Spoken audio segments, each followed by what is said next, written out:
Yo, yo, yo, what's up, everybody? It is the Deep Dive. The Deep Dive episode 6. Man, Shmi, we already at 6 episodes. What you think about that, man? 6 episodes. I'm getting old already. Bruh, Time's flying, man. I mean, Time's flying while we're having fun, I think. I'm saying, bro, like we putting in this work, but I love it though. I love the vibes. I love the energy, what we've been bringing. But we want to first and foremost thank you guys, the viewers, the listeners, for tuning in. Again, watching the YouTube videos over on Spotify as well, listening over there. Thank you guys so very much for your love and your support. Because without you guys, this show wouldn't be possible. But we're glad that you're loving the content that we're bringing to the table, man. We're loving the content you're bringing to the table. So it's Monday. It's Monday, man. Wild and crazy Sunday again in the NFL. Man, listen. You guys have not been tuned in on Sundays. I know we just got over the holidays, so some of y'all probably was still traveling, doing your thing out here. But this Sunday, man, it's another wild Sunday that we don't know still who could possibly be a Super Bowl champion. I mean, we trying to figure it out. I mean, I hope you guys are trying to figure it out because I sure am, but I just can't. At this point, I don't even know what to do or where to go, what to say. But we probably gonna have a tale of the tape over the next couple of weeks who could possibly be winning it. But first up, y'all know how we do. Over here, man, we're going right into the Sunday's games, man. NFL Sunday. First up, we had the Steelers going into Cincinnati to take on the Bengals.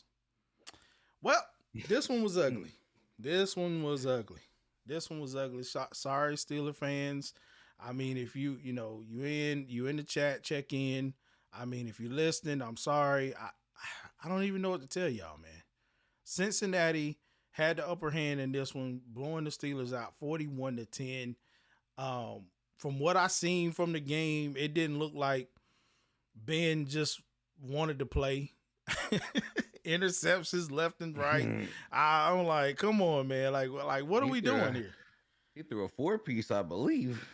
A 4-piece special out there. I don't understand. I think he was thinking about McDonald's nuggets. I guess he was, man. he had to be thinking about something that was real crazy. Because I'm like, dude, what are we doing? Like, I mean, at some point, we both called it. We both called this. We both took the Bengals in this one. We knew it was going to be something. Yep. I didn't think it was going to be as close as it was, but when you have 4 interceptions, it should not be a 6-point score.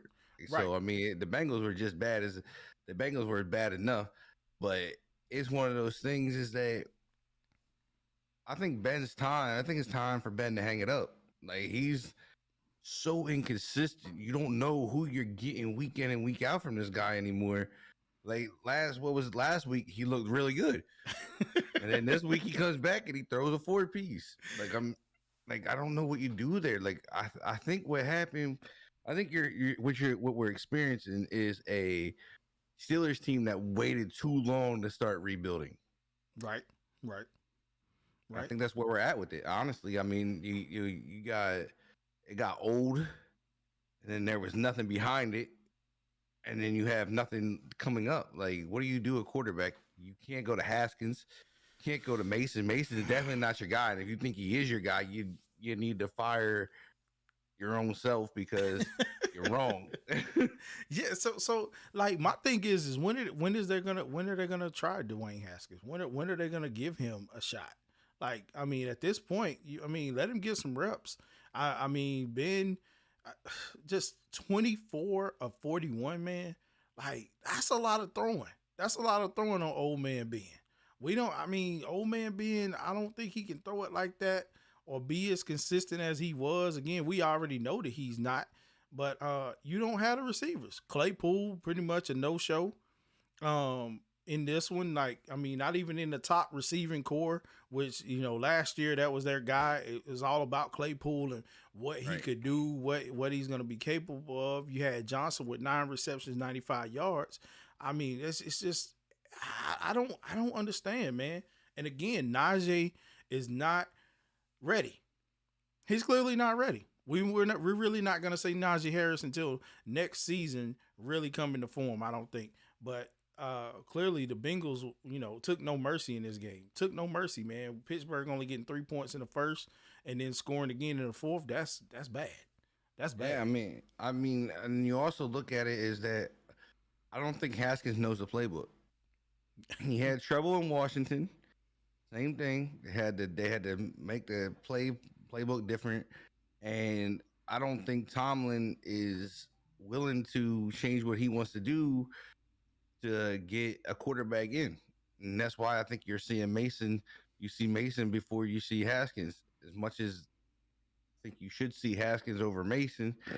Um, I mean, I think he gives you a better option with running the ball, being able to run, getting everything down. But if you don't know the plays, that's on you as a quarterback. Your job is to sit in the Right. film room and learn. Right. And if you don't want to, it's either he's not putting in the time to learn, or they just don't feel he's there, and he's just that security blanket if Mason gets hurt. Wow. But at some point, do we have to question Tomlin's ability as a coach too? Do we have to question that? I know some people probably already are questioning it, but you have to make decisions at this point. Like, you really have to make the right decisions. Like, we definitely are not seeing it with what's going on right now. Even like, play calling and stuff in the games and things like that. But it's just like, do we really have to start putting the target on him and say, is Tomlin, is it time for Tomlin to go, or who's going? Like, what do I don't we need think to it's do? Tomlin. I don't think it's Tomlin. I think, like I said, I think my big thing is I think they got too old, and they couldn't.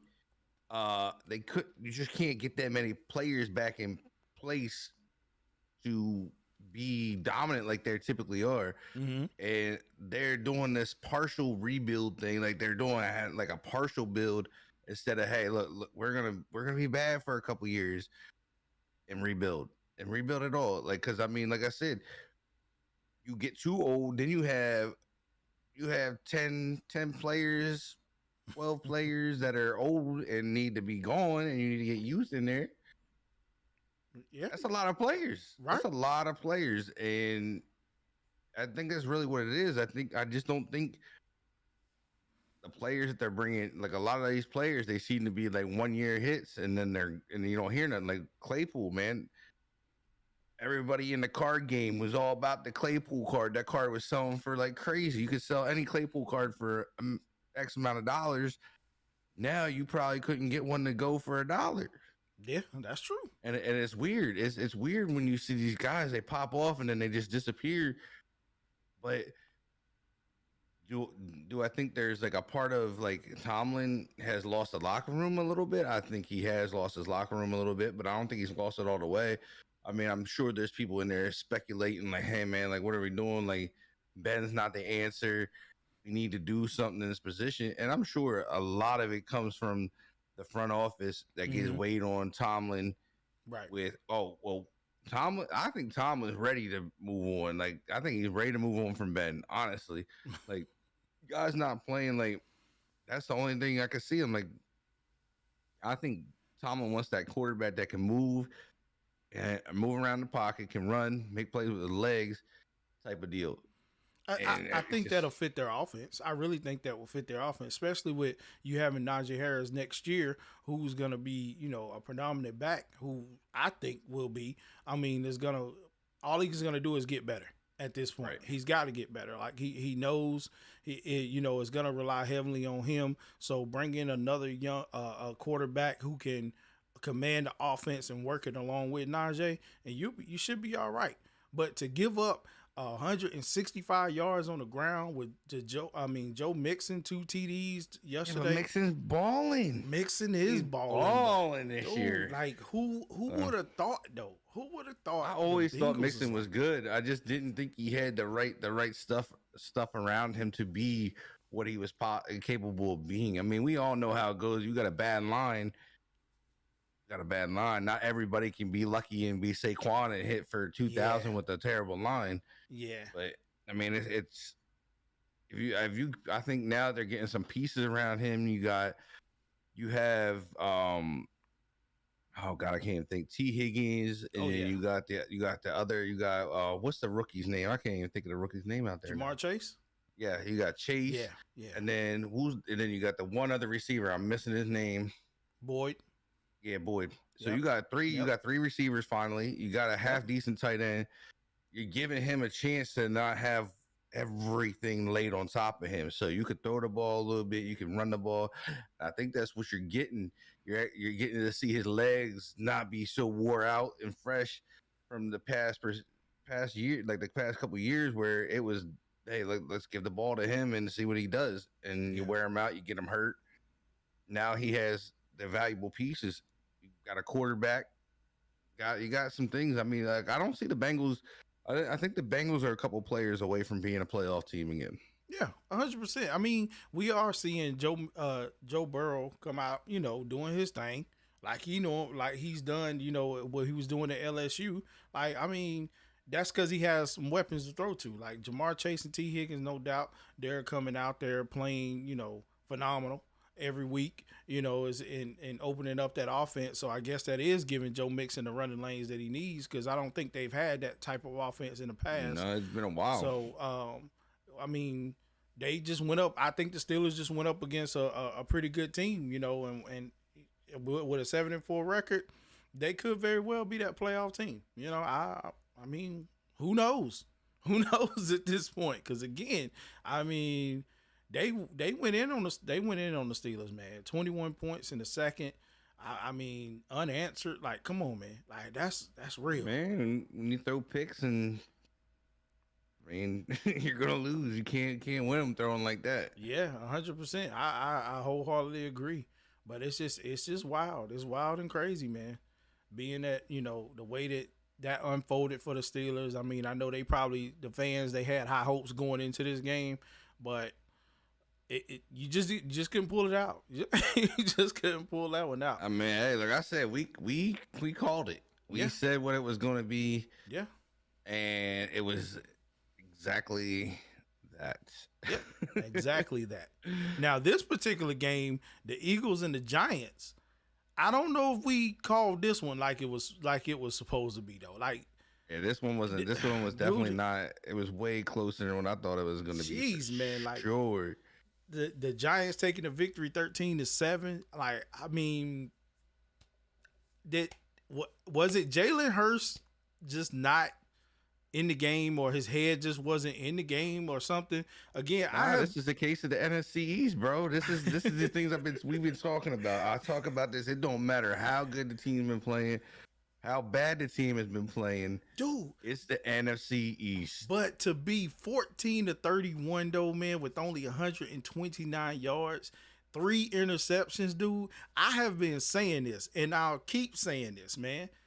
If you need to run the ball to win games, run the ball, man. Like, I mean, at this point, I know we don't want Jalen Hurts running the ball as much as he, has to. Pretty productive, but he still had 8 carries for 77 yards. Like, if you got to carry 400 yards, do that. I mean, at this point, they had that's all running you got. Backs hitting. Their running game apparently worked. They almost had 3 guys running for 100 yards. And the drop balls by Rager, like, come on, bro. Like, what are we doing? Like, what are y'all doing? He dropped a lot yesterday, because I mean, he dropped 5. I think he had like 5 drops. Like, what are we doing right now? Like, you literally go up against Daniel Jones, who's only 19-30 with 202, 1 TD. I mean, and Saquon's not really that effective because he's coming back off an injury. He only had 40 yards on 13 carries. So, right. I mean, we got to do something. Now, what the Giants did do that they said they were going to do before the game, they really got Galladay the ball. I think getting Jason Garrett out of there and getting Galladay the ball helped them get to this win. Even though Galladay didn't have a touchdown, he still had 3 receptions for 50 yards. That's major. Him and Slayton out there working and getting those balls and on those catches and stuff. That's major for them, because they didn't have that when Jason Garrett was there controlling what was happening behind the offense. So now you might see the Giants turn the tide just a little bit. They can't do too much with a 4-7 record, but I mean, they actually can. I mean, they actually can. The standings in the East is. I was looking at this a little bit earlier when I got up. I was actually looking at the standings. The standings in the East are really, really super close right now. Yeah. Like even the Cowboys have a chance. This is last year all over again in the East. You got Washington on a 2-game win streak. Mm-hmm. You have the Giants on a game win streak, right? Right. And then you have Dallas slipping right now. They lost 2 in a row, and then the Eagles have lost, putting the Dallas in first place at 7-4. You got Philadelphia at 5-7, and then you have Washington at 4-6, and New York at 4-7. These, if New York can ride, they could easily jolt themselves to the top. Because you got to remember, these guys are going to play they got the end of their season. Yeah, is all division games. Yeah, you got right. Washington seeing Dallas twice. They're going to see Philly again twice, I believe, and then they see the Giants at the end of the season. And we know what the mindset of most teams are. That's to ruin other teams' hopes into getting in the playoffs at this point. Right. So but this could easily flip, though. This is what I'm saying. Like this could be an easily flip where you see Dallas go into the hole. Yeah. You see Philly go to the hole, and you see the Giants and Washington jump to the top. Yeah. Not saying that's gonna happen. I mean, but it's very valuable. Where all these teams are, they're not that far out of a division. I mean, Dallas is 2-0. Washington's 1-0 in the division game, and the Giants are 1-2, and the Eagles are 0-2 in the division. Yeah, but it's definitely has to be in the conversation because we know it's gonna be a mess, and we gonna get to Dallas here in a little bit. But we know Dallas and their situation and what happened to them on Thanksgiving, losing to the Raiders. I mean, they're in bad shape. They're in bad shape, so and they're at the top right now. Shape, all I care.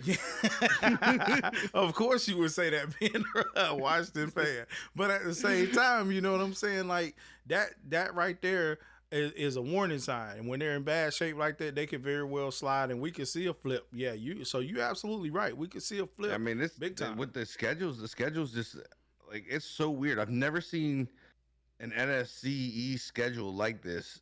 So it's been like, to me, it's weird. I'm like, why are we getting so many division games at the back end? Right. And so I'm checking out the Eagles schedule right now, and so they're gonna play. Like I was right. They gotta play Washington twice. They gotta play, and then they're gonna actually play Washington week 15. Mm-hmm. Wow, they got a late bye. Are we in week 14 now? Man, forget what week we're in. But they got a week 14 bye, that's in 2 weeks. They play the Jets. They got to play the Jets yet, which, I mean, should be a win, but we don't know. They get a late bye. They get a super late bye here in week 14, which could be huge. I love late byes. I love them. And then they head into week 15 hitting Washington, and then they hit 16 with the Giants, and then they got to play Washington again, and then they finish off with Dallas. So it's literally after week 14 for them, it's all division games. That's That's what I'm saying. Like that record, that standings is a little like crazy. I mean. And I think it's the same way. If I'm 100%, it's almost the same way with going into.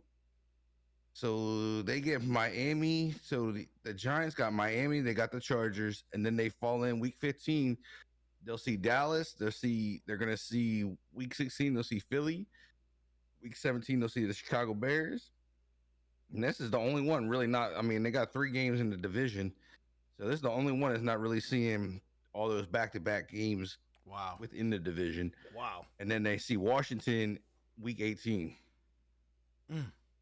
So, yeah. So, I mean, like I said, this division can be real. This could be a real poopy show. Yeah, 100%. Keep it PG.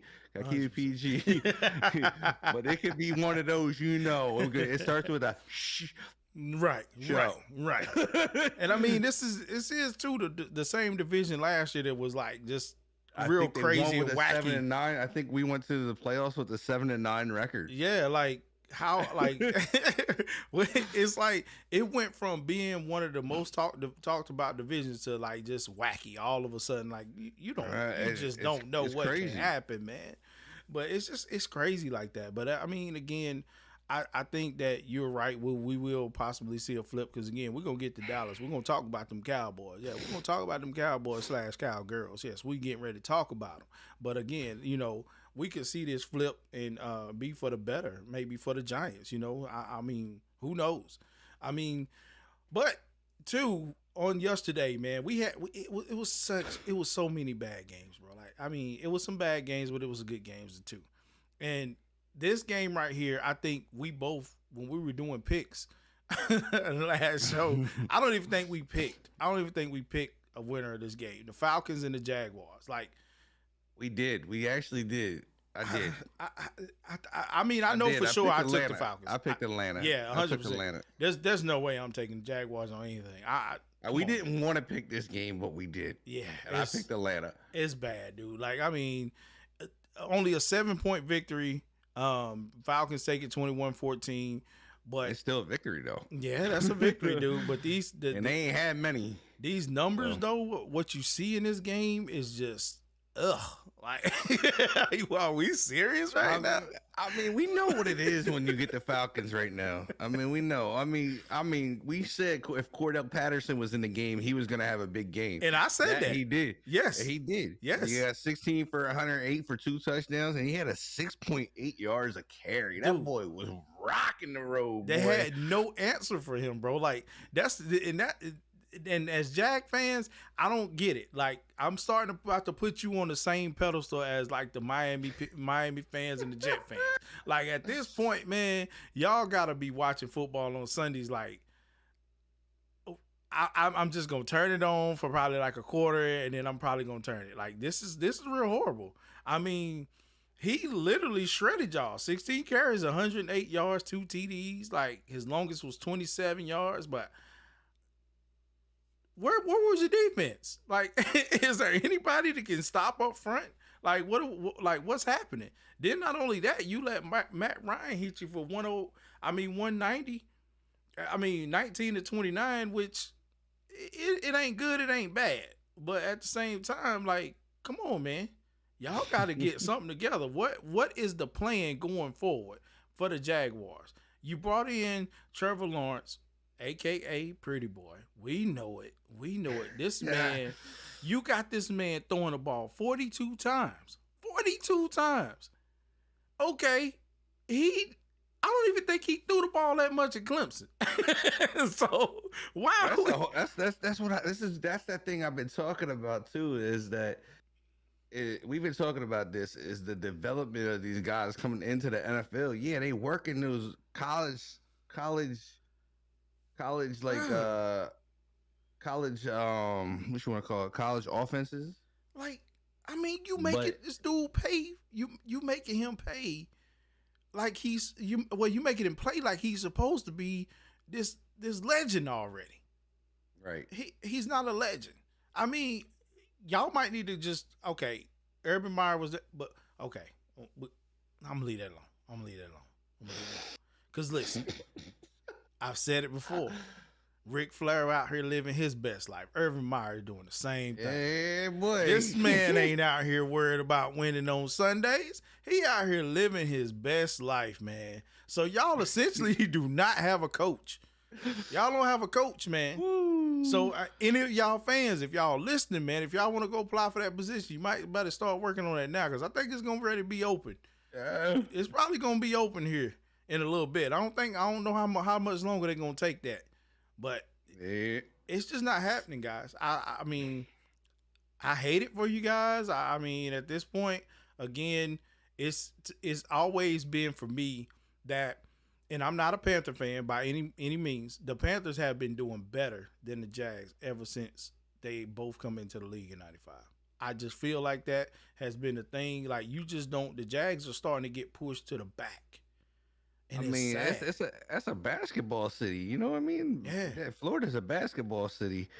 It's sad, man. But this gotta go back like to the ownership. I mean, like you've had so many high draft picks and you traded all that away. I mean, you traded what? I believe Jalen Ramsey was down there at one point. You traded him away. Yeah. You traded AJ Boye away. You traded Calais Campbell away. Like you traded almost your whole team away. Yeah, but when Jalen Ramsey was there, he was the team. He was the team. 100%. But it's one of those things is you're getting rid of so many big players with nothing behind them.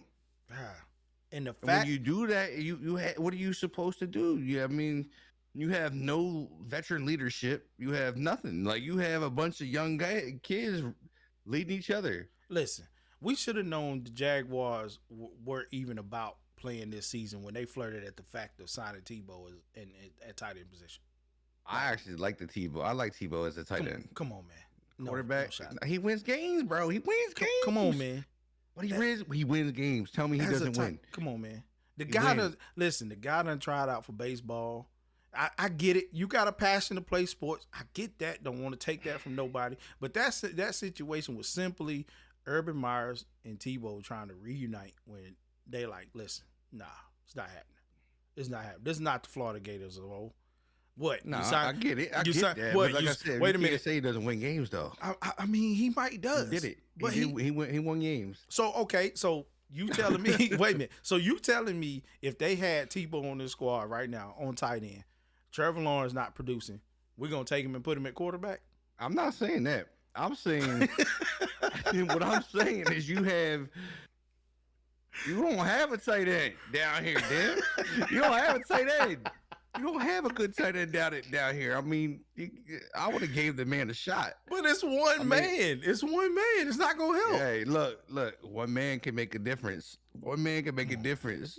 I mean, look what Sean Taylor used to do. Look what Brian Dawkins used to do. Them dudes were feared. The receivers didn't want to come near them. But they were on teams that had other players that would play. Jaguars don't have players that can play at all. I don't see it, dude. I'm just saying he's a winner in my book. I don't care. Ooh, Carlos Hyde, you go to at the running back position? James Robinson's my dude. Down there for sure. 100%. He's struggling. I'm just saying, bro. They struggle each week. He did all right. I mean, he had 5.1 yards, 86 yards.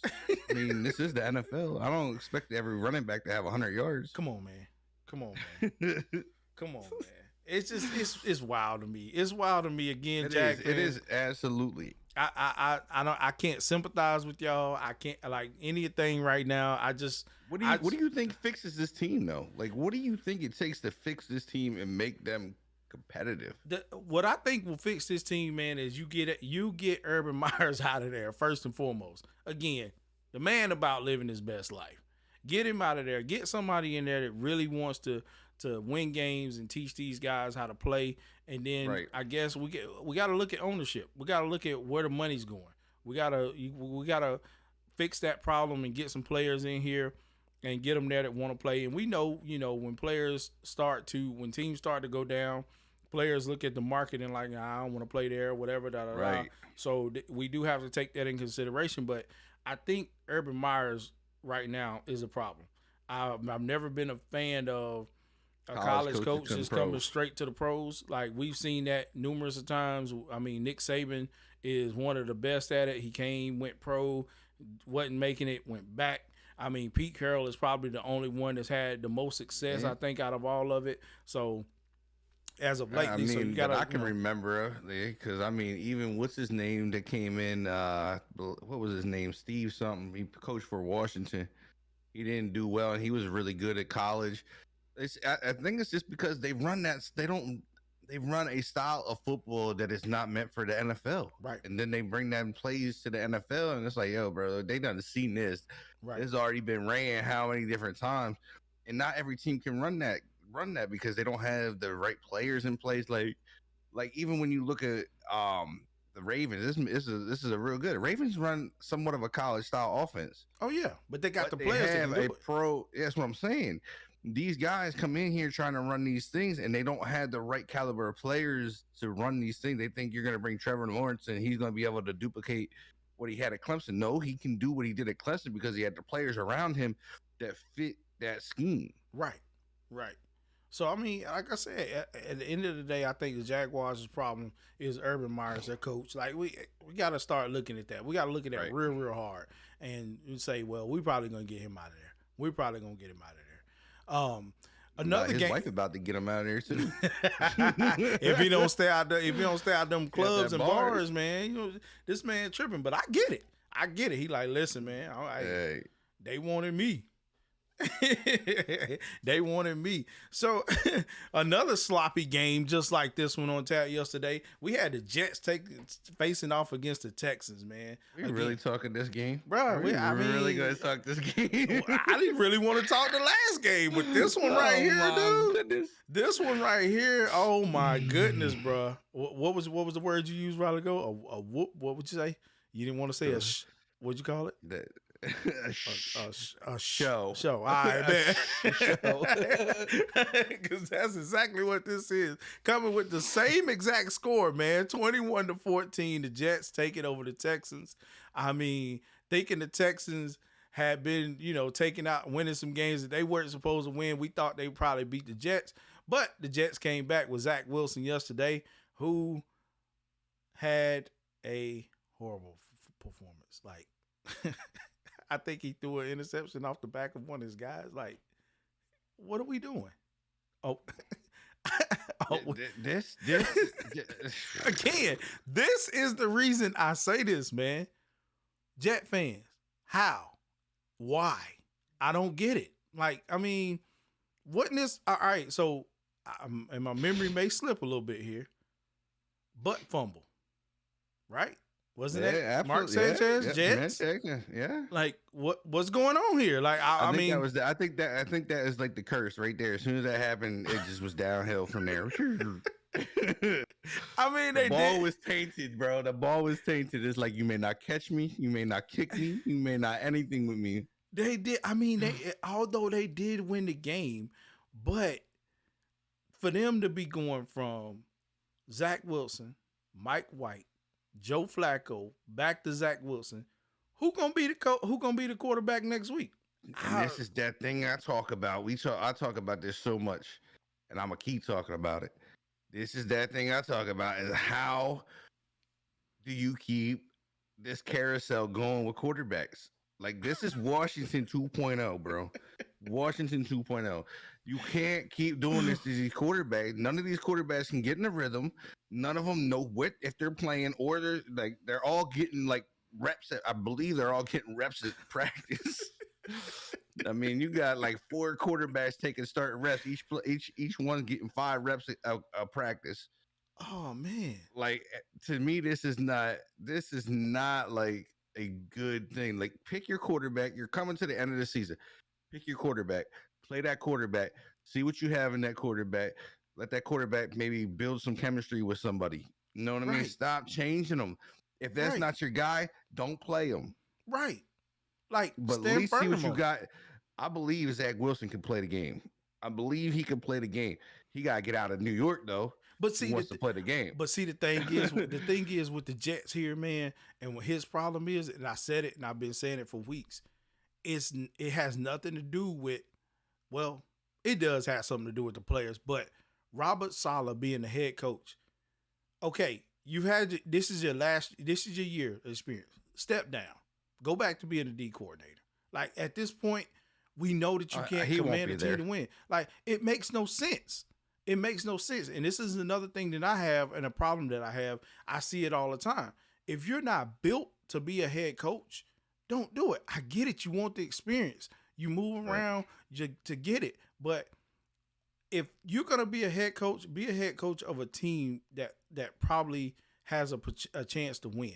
Like, or has a leadership. Like, this team doesn't have leadership. You put him in a position like this with the Jets, man, they don't know if they're going to come in week to week.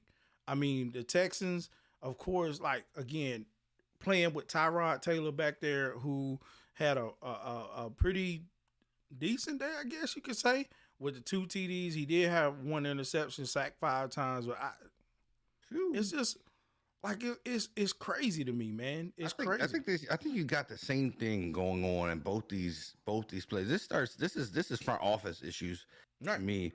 A lot of front office issues. I mean, you see the Texas drop what their number one wide receiver. They got rid of TJ Watt. Mm-hmm. Not TJ Watt. Jesus. Was it? No, it's not TJ. TJ's on Not the TJ. No. The other Watt. JJ. He's JJ. So JJ's you get rid of him, you get rid of your best receiver. You don't have a running game. Your running backfield is god awful. Mm-hmm. I mean, god awful. Yeah, I mean, I think they're now leaning on David Johnson. David Johnson hasn't been relevant in 2-3 years. I mean, you have the opportunity for somebody. I mean, you have good receivers. You have decent receivers down here. You got a rookie tight end that's slated to be a star if he gets developed right. You also have Nico Collins. Nico Collins is slated to be a star if you can develop him. Mm-hmm. You got Brown. He's decent, and then you got a couple other guys that are around there. They have some young pieces, but this is another thing too, is that these guys are getting super old at linebacker. They're getting old at D tackle.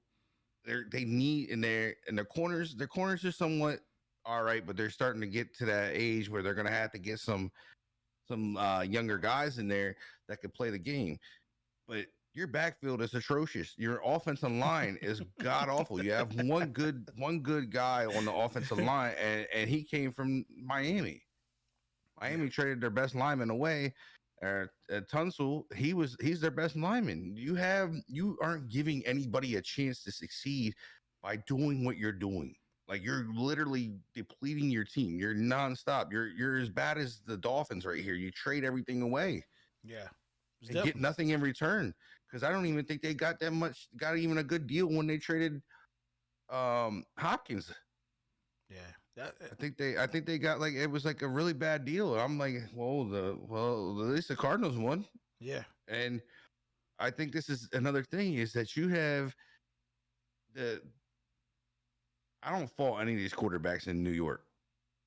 Don't fault any of them for the fact that the ownership is not putting anybody around them. Right. You're right. I agree with that. They can't keep the quarterback up. The quarterback getting hit 25 times a game. What quarterback's going to stand in the pocket and want to get hit 25 times? Right. It ain't going to be me. Not with them big old boys coming in like that. Nah, man. You can't. This is where these ownership has to take owner. They got it. You're not putting the right people in to lead the team. As you said, you got a defensive coordinator that wants to be a head coach. He's not it.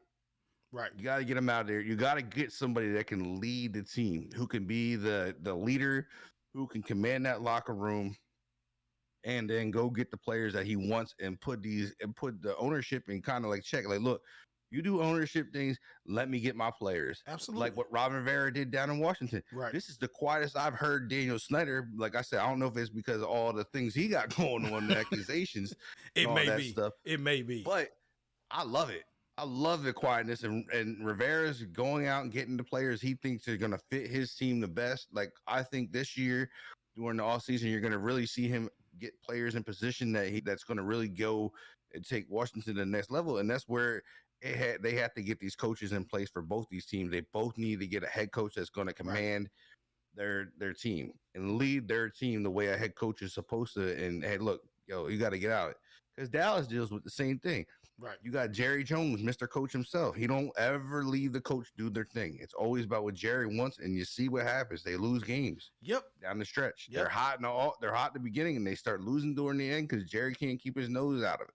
Can't at all, man. I think you like you allude to what you're saying. Like even Arthur Blank in Atlanta, he was doing the same thing at one point too, and then he just had to kind of I need to stay away from the sideline and control what goes on behind the scenes with money.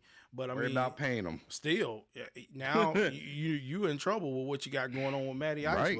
But you're too deep. The Jets are the Jets are a team. Again, they win, they lose. Yesterday, they did pull out the victory, but again, you're facing a team that essentially has the same type of problems you have. Yeah, you're facing the depleted team, so who knows who wins that game? But you did well by even Zach Wilson coming back in the performance that he had. I mean, facing against Tyrod Taylor, who hasn't been right since coming back off of that punctured lung thing. Right. So I mean, you got to give them their flowers from yesterday. They won a game. Hey. Will they win next week? Probably not. No.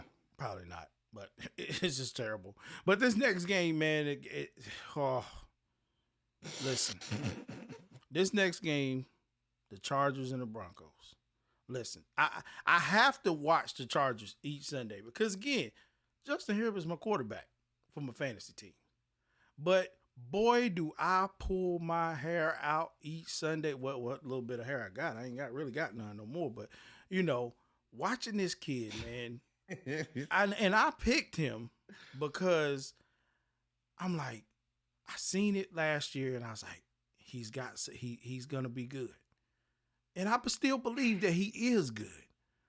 But boy, yesterday, I could have came through the television screen virtually, grabbed him around his neck and choked him out.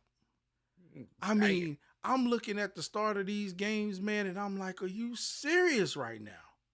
Like, What are we doing? And I can't blame him, man, because, again, he did end up 28-44 with 303.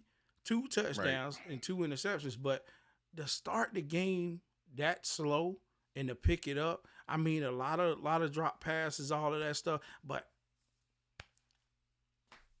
I'm really hoping that the Chargers are not sliding because they're losing games that they probably should be winning. I mean, they went against the Broncos.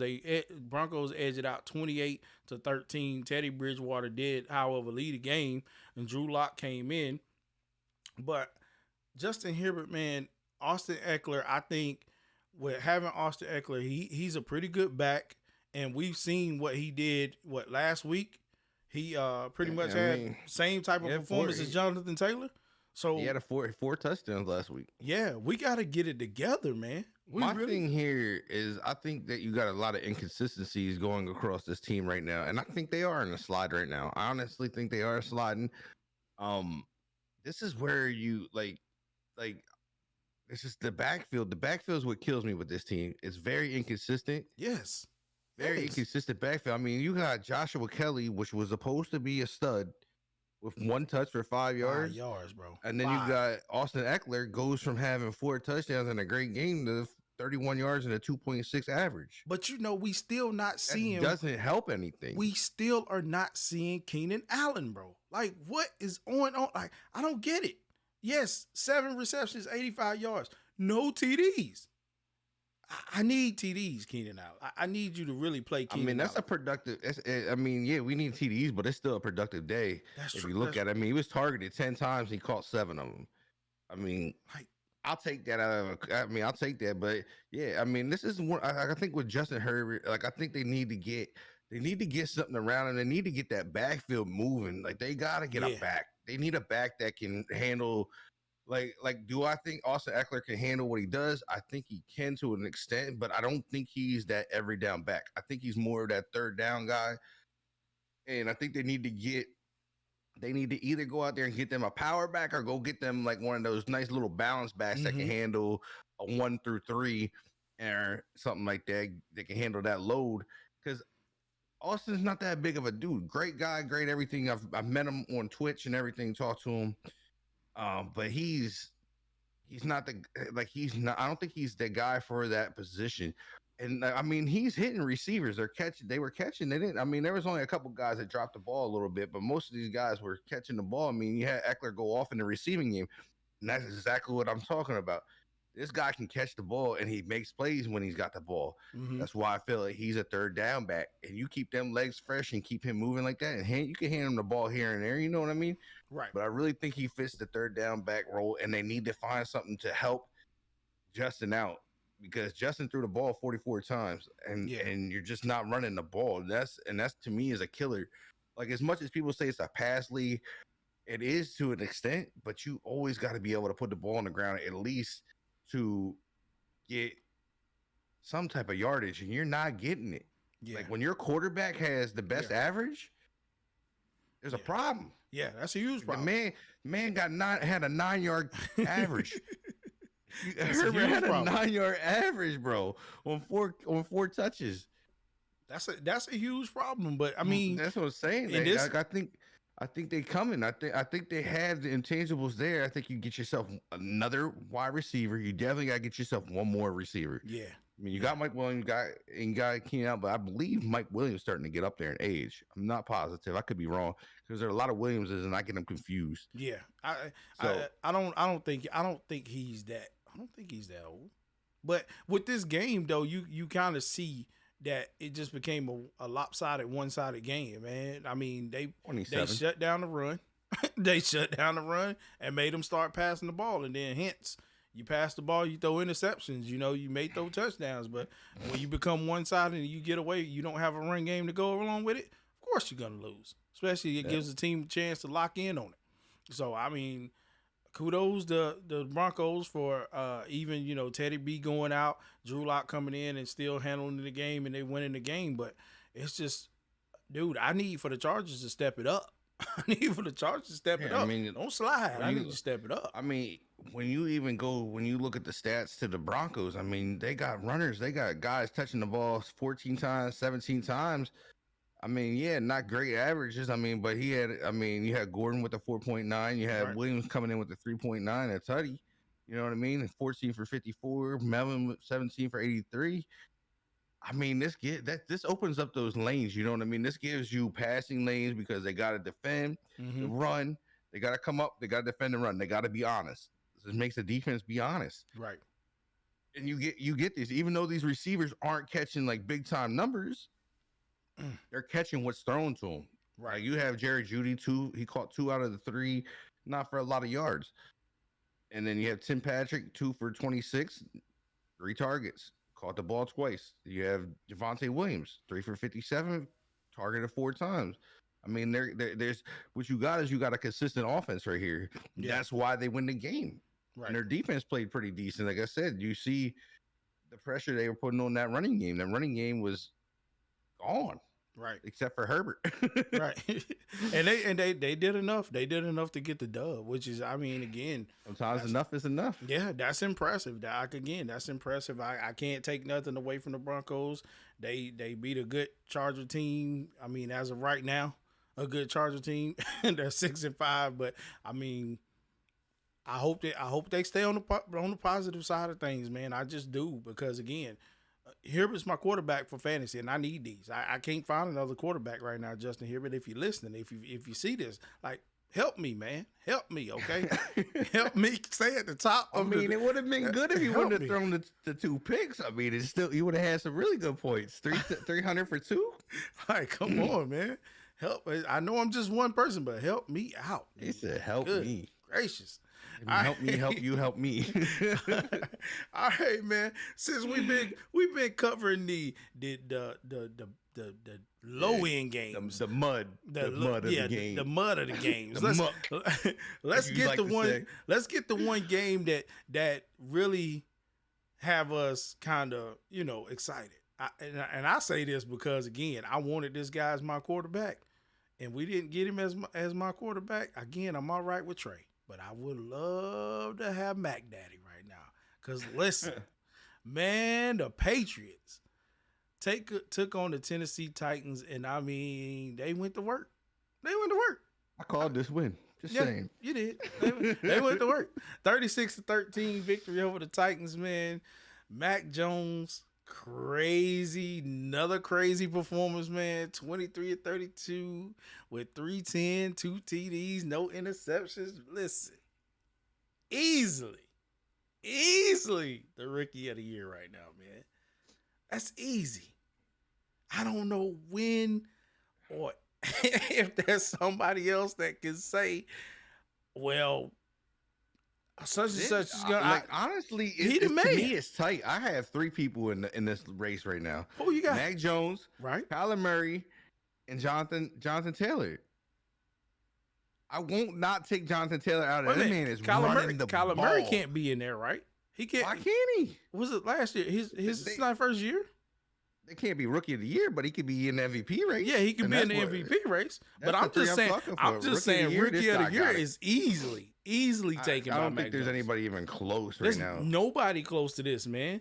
And what we're starting to see, and what I'm scared of as a fan, scared, really scared, that we starting to see another Tom Brady in the making for the Patriots, bro. Like, let's be real. I mean, this guy is coming out here. Who thought that he was gonna be this good? This guy right here. but coaching, it shows you that Bill Belichick knows what he's doing with these guys, man. Like, this is amazing to me. He's winning games. This team has gotten behind him, and they're playing ball. Again, another surprise person on his team who surprised the heck out of me, which I trashed so much when he was a 49er, Kendrick Bourne. Like, this dude is catching balls. I'm like, Kendrick Bourne was a possession receiver for me. When he was in Sanford, he was a possession receiver. I could not count on Kendrick Bourne for any other yards, man. But I knew that if I got in a tight situation on 4th down, I can look for him across the middle and bam, 1st down, let's go, baby. But now the guy is scoring touchdowns. Like, he had 2 touchdowns on yesterday. Dude, one of them was like, I don't even know how long, 41 yards out. Yeah. So, because I'm watching this game and I'm like, yo, wait. But then again, I'm surprised at all of this. I'm surprised at all of this because I praised Tennessee and how their defense was going, man, and what they had been doing over these last couple of games, like even against the Rams and all the other games where they was just playing lockdown defense. But you come into a game like this against Mac Jones and he lights you up. It's apparent that Tennessee doesn't have a backfield. So they trying to find somebody. Oh, no, that backfield looked pretty good back there. It did. But Tannehill didn't do his job too. I think that's where this comes into play. I mean, you got your number 1 wide receiver out, right? And you got your second, which would be your number 2 out. They're both out. But you have nobody after them. But does AJ really make that big of a difference, though? Absolutely, he makes that big of a difference. I mean, you see it. Tannehill threw for 93 yards. I mean, if it wasn't for the backfield, there would have been no yards. I mean, and I don't even know half of these guys that are playing in the backfield right now. You got Dontre Hilliard. You got, I don't even know how you say his name, Foreman. They both ran the ball extremely well. I mean, extremely well. You have Hilliard going 12 for 131, 10.9 average. 10.9 average. That's insane. Yeah. That's crazy numbers. 100%. Then you got Foreman following him behind. 19 for 109 for 5.7 yards. I mean, they had to do what they had to do. They couldn't throw the ball. Their top receiver was 2 for 25, bro. You gonna ask if AJ makes that big of a difference? I mean, they was doing what they had to do. Hey, it was next man up. They said, man, we got 13. Next man up. Well, they better go get themselves a receiver. Bro, they had 13 points in the second quarter and didn't score no more. So they was like, listen, man, next man up. Let's just pad the stats and get yards. That's all we can do, bro. So that's what they done what they had to do. But I don't know. Like, because, I mean, like I said, you don't have Julio over there. You don't have Burnt Out over there, bro. Like, oh my goodness, this poor fella. But I mean, come on, bro. Your top 3 receivers were 25 yards, 22 yards, and 14 yards. You still can't take anything away from Mac Jones. Oh, no, man. I'm not taking nothing from him. You can't take anything away from him. I'm not taking nothing from him. Like the he chat over here, Tom Brady. He making guys I don't even know look good. I mean, when Jonnu Smith has 49 yards in a game and 3 receptions, like. What? Like, where? I ain't heard this dude's name in forever. I don't even remember what team he played on last. I think he played on the Cincinnati Bengals, if I'm correct. I could be wrong. I think that's where he was. I gotta look this up here. I'm with the chat on this one though, man. Like I said, I mean, he's easily in the top 3 right now, along with Michael Parsons and Chase Young right now. That I mean, is what they're going. I mean, Jamar Chase, not Chase Young, but Jamar Chase and they're doing. But I mean, right now, easily that Rookie of the Year vote, man, and what he's doing and the games that he's winning, the performances he's putting out week to week. I mean, it's easy, man, easy. So Jonnu came from Tennessee. This is just wild to me that this team, the Patriots, they're sitting at an 8-4 record. Nobody's seen this coming. I mean, I guess you Not can wild say to me. I guess you say you did, but I mean, I look. I caught this as soon as I seen this boy throwing the ball in preseason. I was like, boy, they're gonna have something special with this kid. If they get if they get this boy rolling, it's going. I said it. I was like, it's gonna be a problem. again, Everybody man, was selling on him. Everybody sold on him. I wanted him. I'm not even a Patriots fan. I wanted him in his pro day. He showed it to me, bro. Like the throws he was making, and then again, and I'm gonna say this, and I'm gonna keep saying this, man. Any quarterback that's played under Nick Saban in Alabama has already played pro style offense. They're Right. pros, man. They're ready for Right. the pros. Right. Why come? Right. Why come Jed York? Why come John Lynch? How come? Why? Really? Really? You know what the real big stat is, though? This is a real big stat in this game. Nelson Aguilar thrown to 3 times, caught the ball all 3 times. Might have not been for a lot of yards, but he caught the ball. He wasn't catching the ball over in Philly. I'm just saying. So See? I don't know. They got something going over there because Right. you said you got Kendrick doing this thing Yeah. now, and then now you got Aguilera freaking catching the ball. Like, what's going on, Bro, man? I'm telling you. They feeding them something special up there. I'm telling you, like we looking at this as being like the top receivers on this team. We not looking at them, man. Well, if we picking fantasy football, I'm gonna be 100%. real with you. I'm not 100%. looking for Kendra Bourne to be one of my fantasy receivers because No. again, I watched him what he did last year and how he was just a possession receiver. I don't need that, but now this man is showing out. He did say in training camp that it's a whole different atmosphere here. So, you know, I got to question my team right now. I got a question. Niners, hey, listen. Do you want him back? I do. I stopped making those questions, bro. I stopped doing that. I do, bro. Like, come on, man. Like, God, help me out. Like, why do players leave and they be good, Look at man? this, though. This is how good Jacoby Myers has been playing. Like, this is how good Mac Jones has made this kid.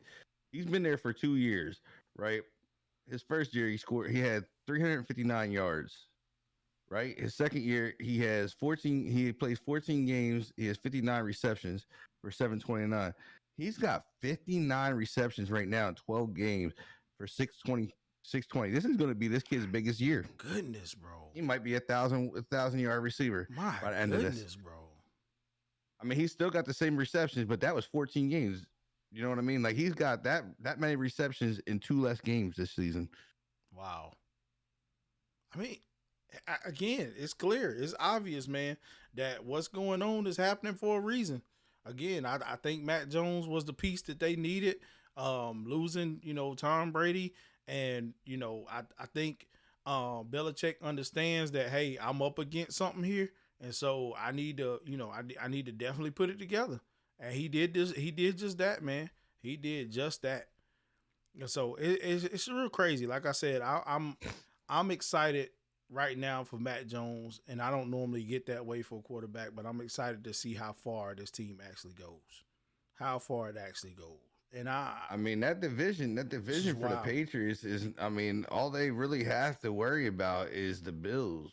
The Bills haven't been. Could we possibly see Tom Brady facing off against these boys in the Super Bowl?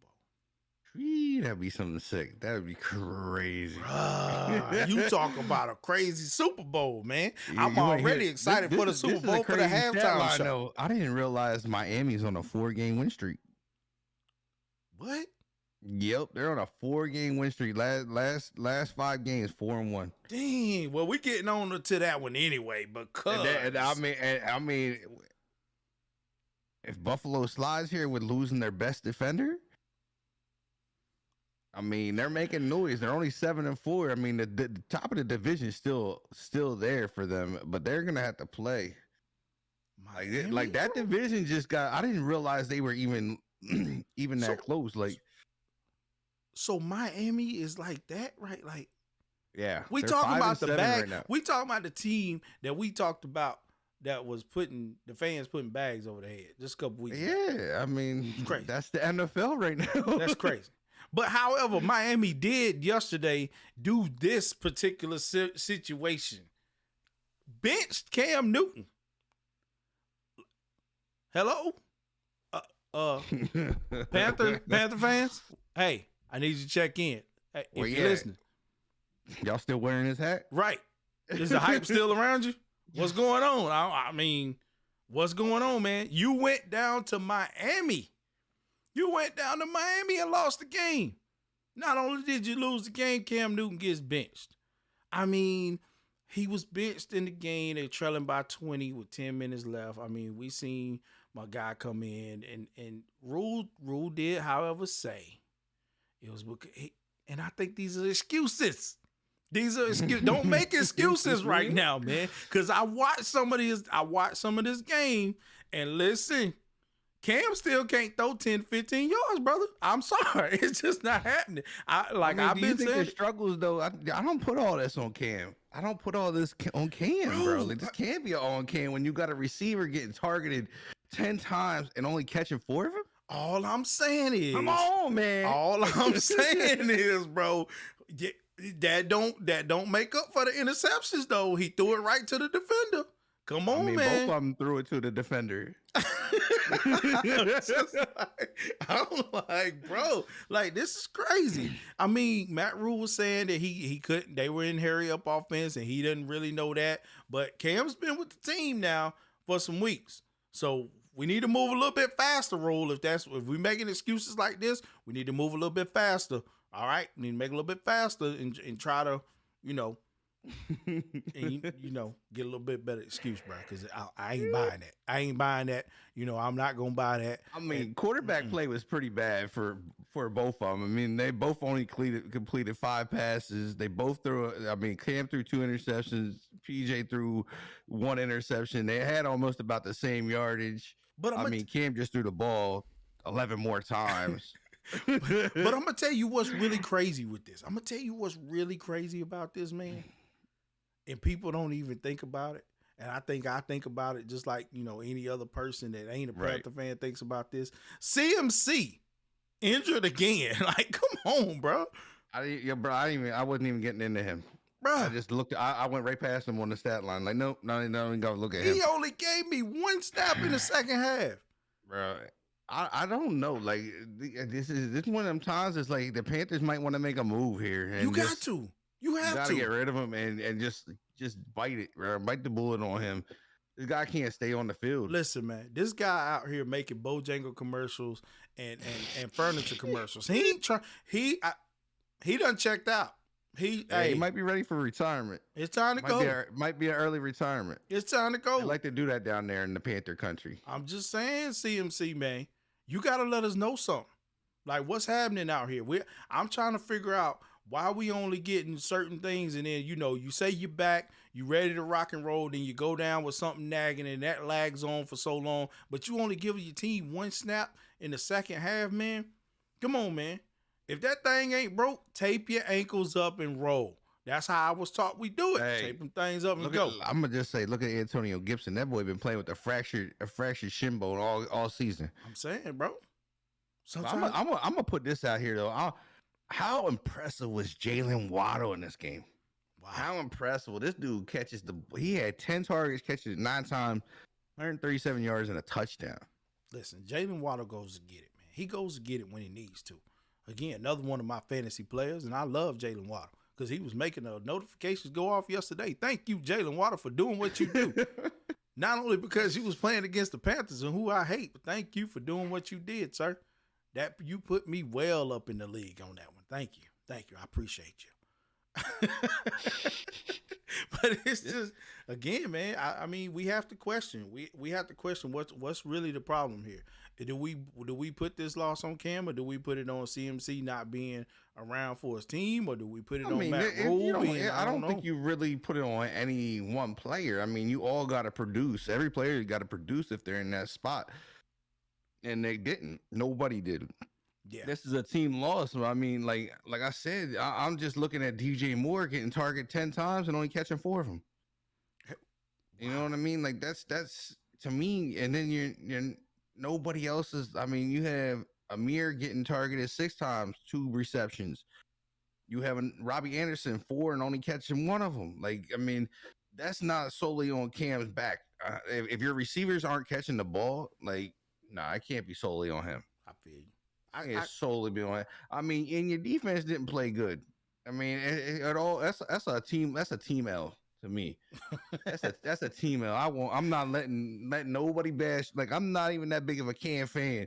But I'm not gonna let them put it all on Cam. It can't go all on Cam. So we just going to team play like that. We're gonna chalk this one up and say the Panthers took too much time on Thanksgiving. They was eating too well. Yeah, they set up at the table and everything else, and forgot they had to go down to Florida to play football. And so they was like, hey, we just go down here and lay an egg. So okay. I mean, Tua did play pretty well, though. I didn't realize Tua threw that good yesterday. He was 27 for 31. He did, bro. 230 and a touchdown. I didn't want to give him no credit. I'm gonna be real with you. I can't, man. I can't. When everything's stacked against him, I gotta give him credit. Yeah, everything's stacked against the kid. The team don't even want him. They don't know if they want him or want to keep him now. Right. Now we'll hear that all offseason. Are they getting rid of him? Are they gonna keep him? He played good down the stretch. Da-da-da-da.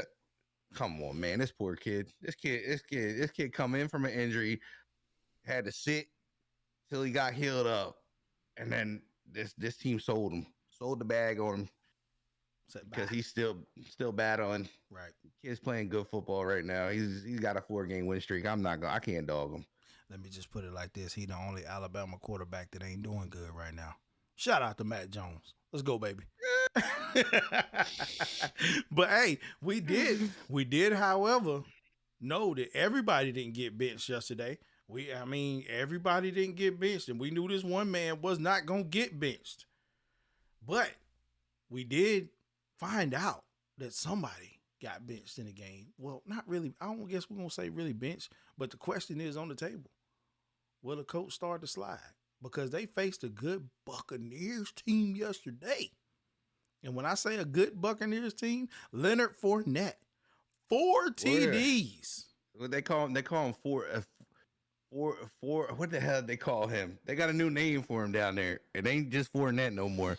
It's something else. That Grunt came up with the name. Listen, I seen it on social media. They called him for Fournette or something like that. Listen, I was so locked into this game, man. I knew I wanted to watch it because, again, the Colts, they have surprised me this year by what's going on there in Indianapolis. Like, you literally can say this team may have something real in the tank, and they may just be a threat right now. But Fournette came in yesterday and was like, you know what, Jonathan Taylor, I understand. You had 5 TDs, but I'm going to show you I'm the man. This man carried the ball 17 times for 100 yards, 3 rushing touchdowns, and 1 receiving touchdown. Like, that's crazy. Surprising stat on that, though, is he had 7 receptions. I've never seen a team throw to Fournette like that. Like, bro, it's crazy. I didn't even know he could catch the ball like that. Yeah, honestly. Bro. I thought he was just that downhill runner. He throwing a little bit out. They do swing it to him a lot out of the backfield. Yesterday they was doing an amazing job of doing that again because Colts defense had a thing out for Tom Brady. They did. Opening that game up, man. Who doesn't? From what I seen, I was so happy because it's always good. Tom Brady's good, but it's always good to watch Tom Brady pout a little bit. And they was making him pout. Like, them boys was getting after it, man, and it was like he didn't know what to do. I was just like, oh, my God, like, this is really wild to me. But, however, Tom Brady, being Tom Brady, man, he's like, listen, y'all ain't going to hold me down, man. I'm going to get some yards. He did end up with 226 and 1 TD, but he did throw 1 interception only. He targeted Gronk for 7 receptions on 10 targets, and 123 in the air. So, he was getting his groove on. He was like, if y'all going to take away my outside, I'm going to go to the man that worked with me, that's got the chemistry with me. But he didn't really have to do too much of that because Fournette was like, listen, I'm just going to run through everybody. I'm going to run through everybody. And he was being a workhorse. He was, again, getting after it, but if you really paid close attention to the game, you did see, however, the Colts had some questionable play calling down the stretch in the game. Jonathan Taylor only 16 carries for 83 yards, which we didn't see the performance we wanted to see out of him. He did have one TD. Um, Jack Hey, Doyle, that's 6 in 2 games.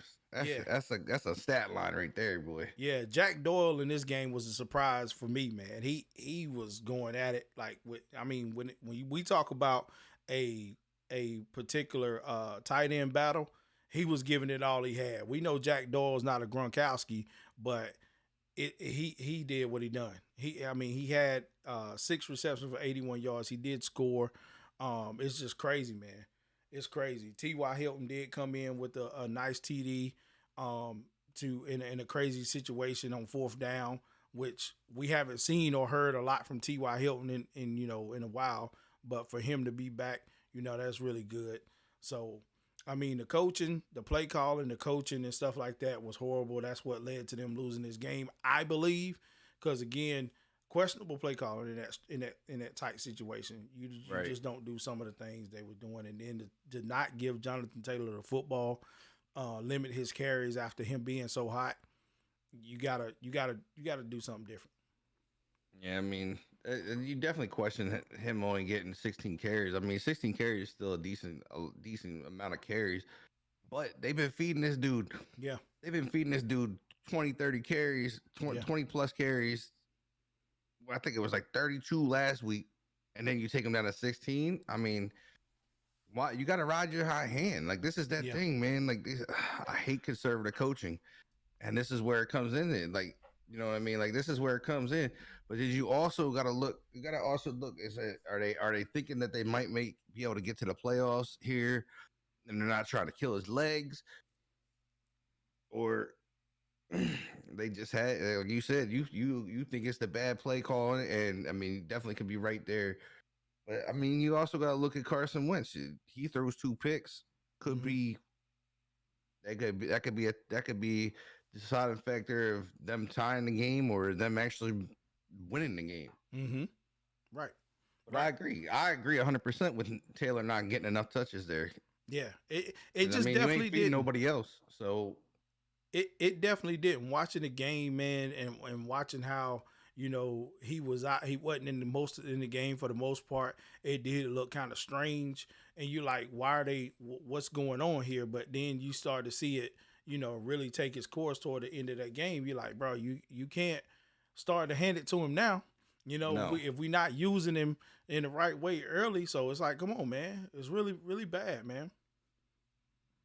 Yeah, I mean, I like 100% agree. Is you can't take a running back out and then want to start him back up. Like, you can't do that. Like, it's just running backs don't. I don't know a running back that works like that. Them running backs, they feed off them carries. You know what I mean? Gets them in a rhythm, gets them running, gets their legs going, and you sit them, and then you're not giving them the carries, and then you want to bring him back in. And you hope that he explodes again. Right. It's just dumb. It's dumb coaching. Right. And in my opinion, I think the Colts should have won the game. I mean, again, just bad coaching, man. it was totally bad coaching. Fournette was, like I said, having a big day, but the Colts were in there fighting. They were in there fighting, and the coach just did not do what was right on the play call sheet. Somehow he skipped some lines. I mean, right. But I really don't think this loss for the Colts though is going to take them down. I mean, it's still a good showing. Because again, only thing this loss can do for them is fuel their fire. It's gonna fuel their fire, man, and we're probably gonna see them come back out next week. That defense again fired up, ready to go, and it's gonna be it, bro. It's gonna be it. Yeah, I mean, like I said, I think they'll rebound from this. I don't think this hurts them at all. I mean, you play a really good Buccaneers team that's fully loaded, got everybody coming at you. I mean, like, you definitely you got to play. You can't make mistakes versus this team because they turn mistakes into touchdowns. Yeah, they're a good team. We've seen them in the Super Bowl. I mean, you barely. I mean, you lost by what, a touchdown to them. Mm-hmm. I mean, it's a good game to me. I mean, your coaching goes a different way a little bit, and you might have a different outcome. Yeah, that then, like, again, that was their downfall, man. But you win some, you lose some. But I think again, they come out next week. They come out swinging. They coming out swinging. So whoever they playing, get ready. It's gonna happen to you. But Listen, man. Real quick, guys, real quick. We're going to take a quick break. And when we come back, we're going to touch on not only my Niners. Yeah, because I'm gonna keep talking trash about it. We're gonna talk about my Niners, but we go come back and we're gonna touch on what was considered the game of the week. Was I right in what I was saying? If the Rams practiced and used their bye week to their ability, was I right? I don't know. We'll see. We will see in just a hot second. Y'all stay with us, man. I'm gonna run a quick ad break and we'll be right back with y'all. All right. All right, guys, we are back. We are back. Just had to take a quick 60-second break. But we back. We back, man. Listen. Whew. Now, this is probably what y'all been waiting for because y'all already know that I'm a Niner fan. Red and gold till I'm cold. Y'all been hearing me on the past shows, talk junk about my boys.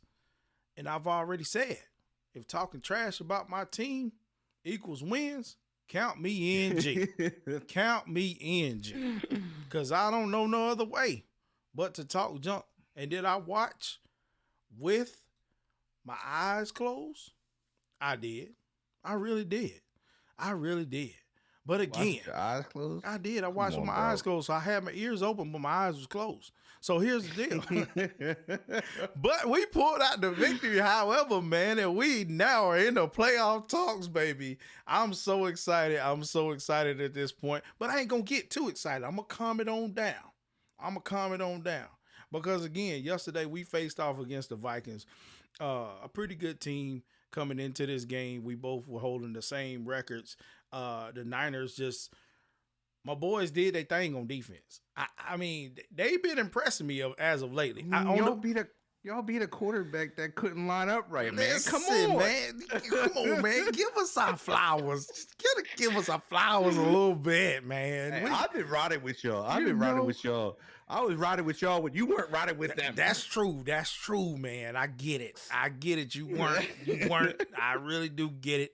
But at the same time, man, you got to understand, I've been taking L's, man, and I'm still not happy with Jimmy G. I understand the L's, bro. You see my team? I understand the L's.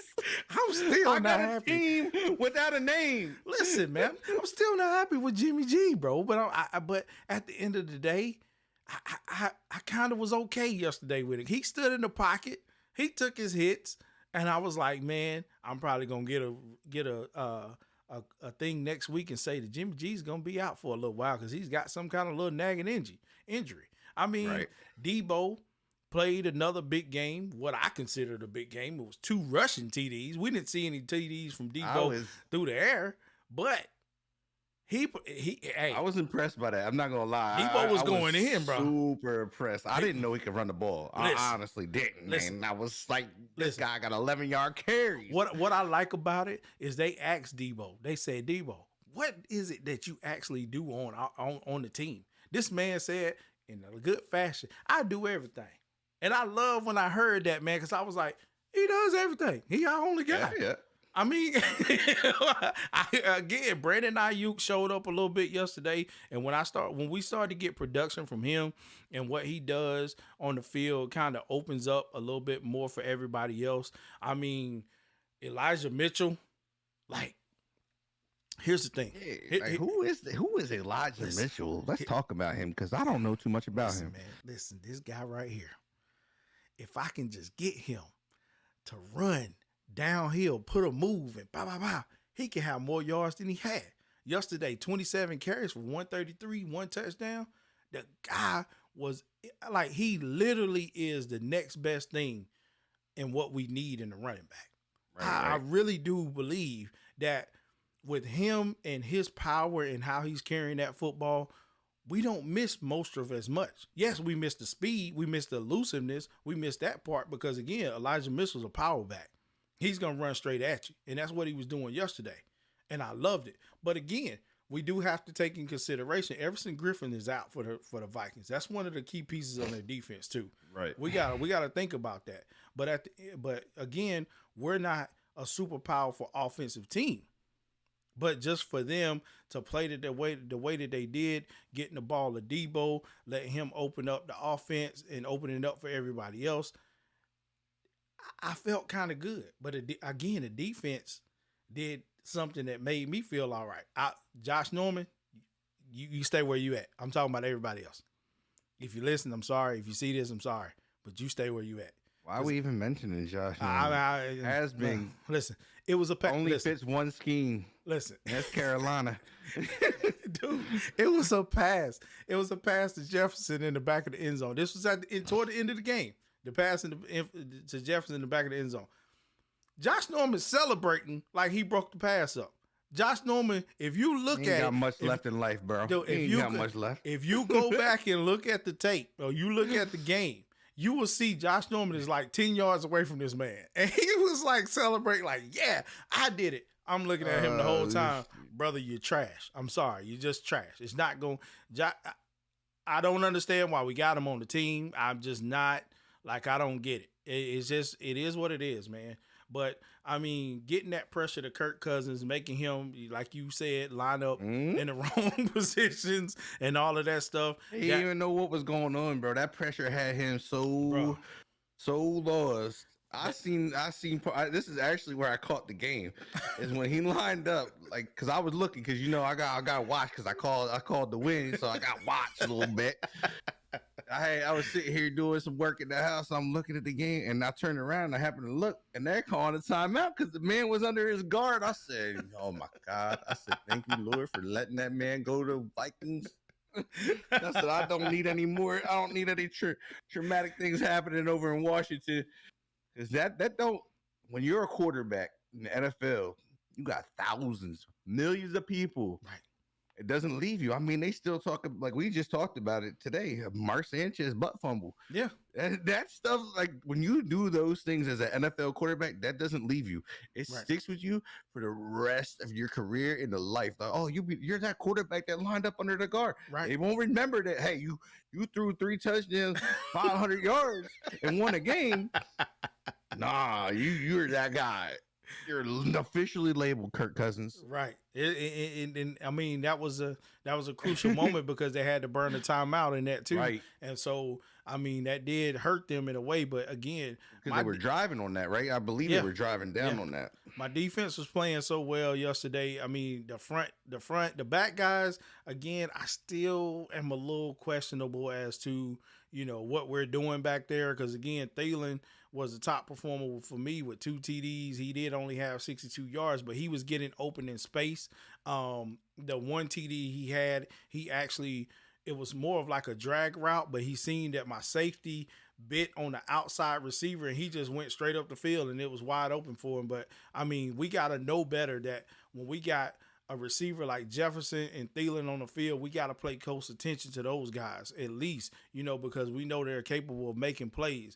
And I mean, down the stretch, we did pay attention to Jefferson, which helped us out, but we still have to do a little bit better because we're not going to face teams that are just, one receiver heavy. We're going to face teams that 2-3 receiver heavy. So we got to be doing a lot better job on that end with everything. But again, the performance from my guys, man, hey, it was okay. I can't give y'all, I'm still at this point as a fan, y'all know it. You're going to hear it again. If trash talk equals wins, count me in, G. Because I'm going to keep talking trash. I'm going to keep saying what I got to say about this team until they can actually prove me wrong. And when I say they, I really mean Jimmy G. You got to stop throwing the ball high, bro. That's him, though. He's been like that since he's been Lee. He's always been sailing the ball, bro. Opening the game up, man. And this is why I said I watched with my eyes closed and I was listening for the most part. Opening that game up, man, and how he was throwing that ball. The first 2-3 pass, well, now I say out of the first series. Let's put it like this. He threaded the ball. My wide receivers bailed him out. But it was one interception he threw to Smith, man. I could have seen that. If I'm looking dead at the field, he's standing right in front of the defender. He sails it right to him. I was like, come on, bro. So, I mean, all in all, I would say that they probably don't even score a couple of their points if we hadn't given them good field position. But again, I mean, It's Jimmy G, man. Debo went out with that groin injury too. That we gotta pay close attention to that. What's gonna go on with that? If that's gonna hurt us next week. But again, the performance was okay. I'll take the win. Again, improving our record. We're now in the playoff talks. I'll take that win. I definitely take that win. You take any win you get, bro. It don't matter how they come. Right. The struggles, man. You know the struggles. That win put you guys back in the playoff talk. So I'm taking a win. Whatever puts me back in playoff talks, I'm taking it. I don't care. Just like last year with Washington when Philly threw the game on national TV for us to get into the playoff. I don't care. That was their choice, not mine. That's a win. I'm in the playoffs. And then we almost beat Tom Brady, you know? Right. It is what it is. So, I'll take it. Again, we know the division is still pretty much in the hands of Arizona at this point. The Seahawks, not really there. And the Rams, who we going to now, listen. Listen, y'all. I'm telling y'all, I love it.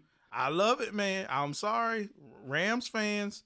Where you at? I don't think they want to talk. Yeah, I got people that was talking, and the question is on the table: are the Rams still good? I think they're good, but their defense is not playing good. Something, man.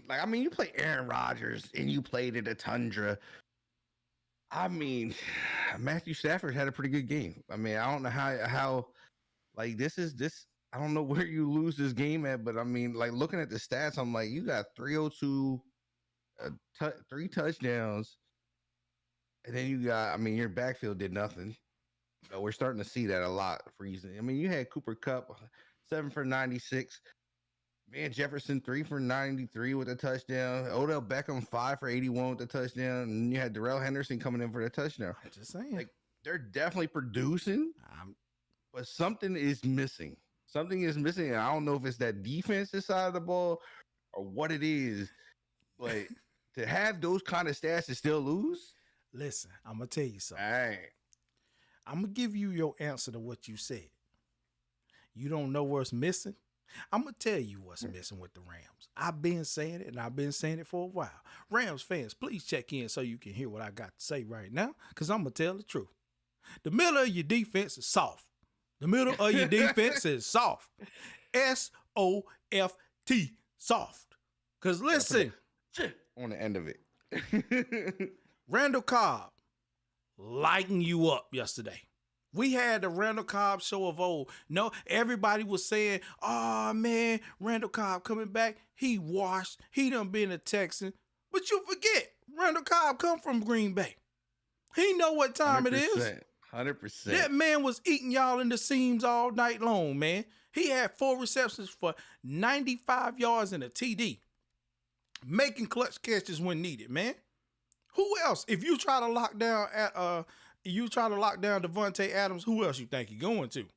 Yeah, he got Lazard out there. He got Valdez out there. But he looking for Randall Cobb, especially when your defense soft. Your defense soft in the middle. So it is what it is. Capital T. Soft. S-O-F-T. Soft. Just like that. I said it. So again, they had time, and I go back to what I was saying last week and weeks before. They've had time to prepare for this. You had a bye week. There's no excuse. You knew where you had to go. You was going to Green Bay. Oh, yeah, you going to Green Bay. It's cold. It's November. It's done got real cold out there in Green Bay. We ain't out in sunny California, baby.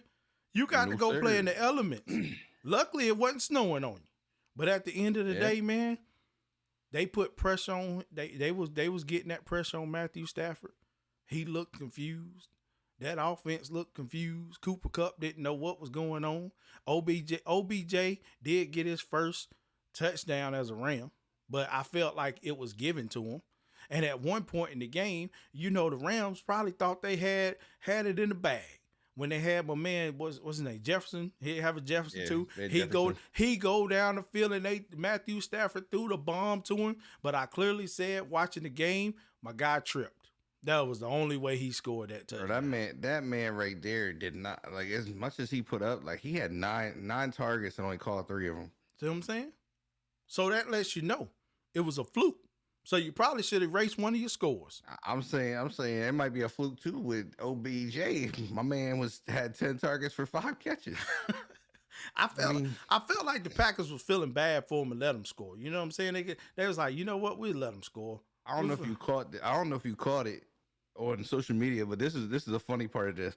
So apparently OBJ goes up to Devontae Adams, said he needed his jersey, and Devontae Adams told him to go to Cooper Kupp because he didn't want to come there. Oh, 100% I caught that. Because at the end of the day, I love the energy that Devontae Adams is keeping about this situation right now. Like he said, you know, go to Cooper Kupp. You decided. That's what he did. You told us you was coming to us. You know what I'm saying? We was on your list. But no, you chose that side. But we're going to show you how to win these games. He said go to Cooper Kupp and get his jersey. I'm just saying, man. I'm just saying. Listen, man, Rams fans, I know for sure, had them hit my DMs yesterday. They complaining all different times. How many times he not going to get called for the false start? You in Green Bay. We know what happens in Green Bay. My question is here. I don't know if you can answer because I didn't catch all of this game, but my question here is AJ Dillon get more touches than Aaron Jones. Was Aaron Jones on a pitch count yesterday? I mean, I think he was on a pitch count, but you said it in weeks past, man. AJ Dillon getting that ball makes a big difference. And I mean, we know him being a workhorse. That only does one thing for them. That makes them even more better with the running back position because now you got AJ Dillon who's carrying the ball, getting touchdowns and getting yards. When you get Aaron Jones back in the stride, you know what's gonna happen, man. You gotta worry about 2 backs who can eat you alive in the backfield.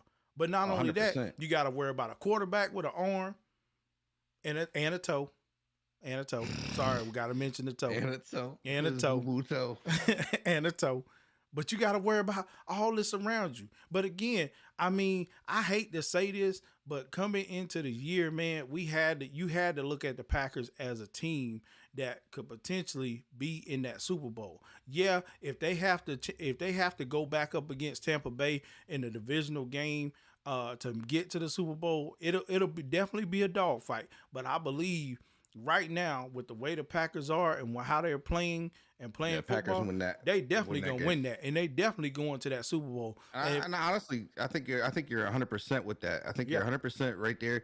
But I also think what it's going to come down to is who has the healthier team going, and it would come in if they had to play that game. It's going to be who has the healthiest team there. Right, but look at it. I mean, you look at what Green Bay's already had to deal with. I mean, are their woes over with? Or, I mean, have they started to hit that stride toward the end, which we know that's normally what they do anyway? They got to be coming into it. I mean, they got to be starting to get into it. They got to be feeling good about it. I mean, you're starting to get Jones back. You got Cobb showing up now. You really got 4 receivers over there that you could throw to now. You got Cobb, you got Adams, you got Valdez, and now you have Lazard over there. So, I mean, you have options. Right. Right. And I mean, they haven't had, I don't think they've had 4 receivers like that in a while. In a long time. And now they have AJ Dillon getting inserted into it. That's what I'm saying. That's what makes them even more powerful, man. But again, they played against a Rams team who are now on what's that 3-game losing streak? That's a 3-game losing streak. Started with y'all. That's 3. Started with the Niners. And we're going to whoop them again. Oh, we're going to get them again. No, actually, it started with Tennessee. My fault. It started with Tennessee, and then you guys, and then now they lost again.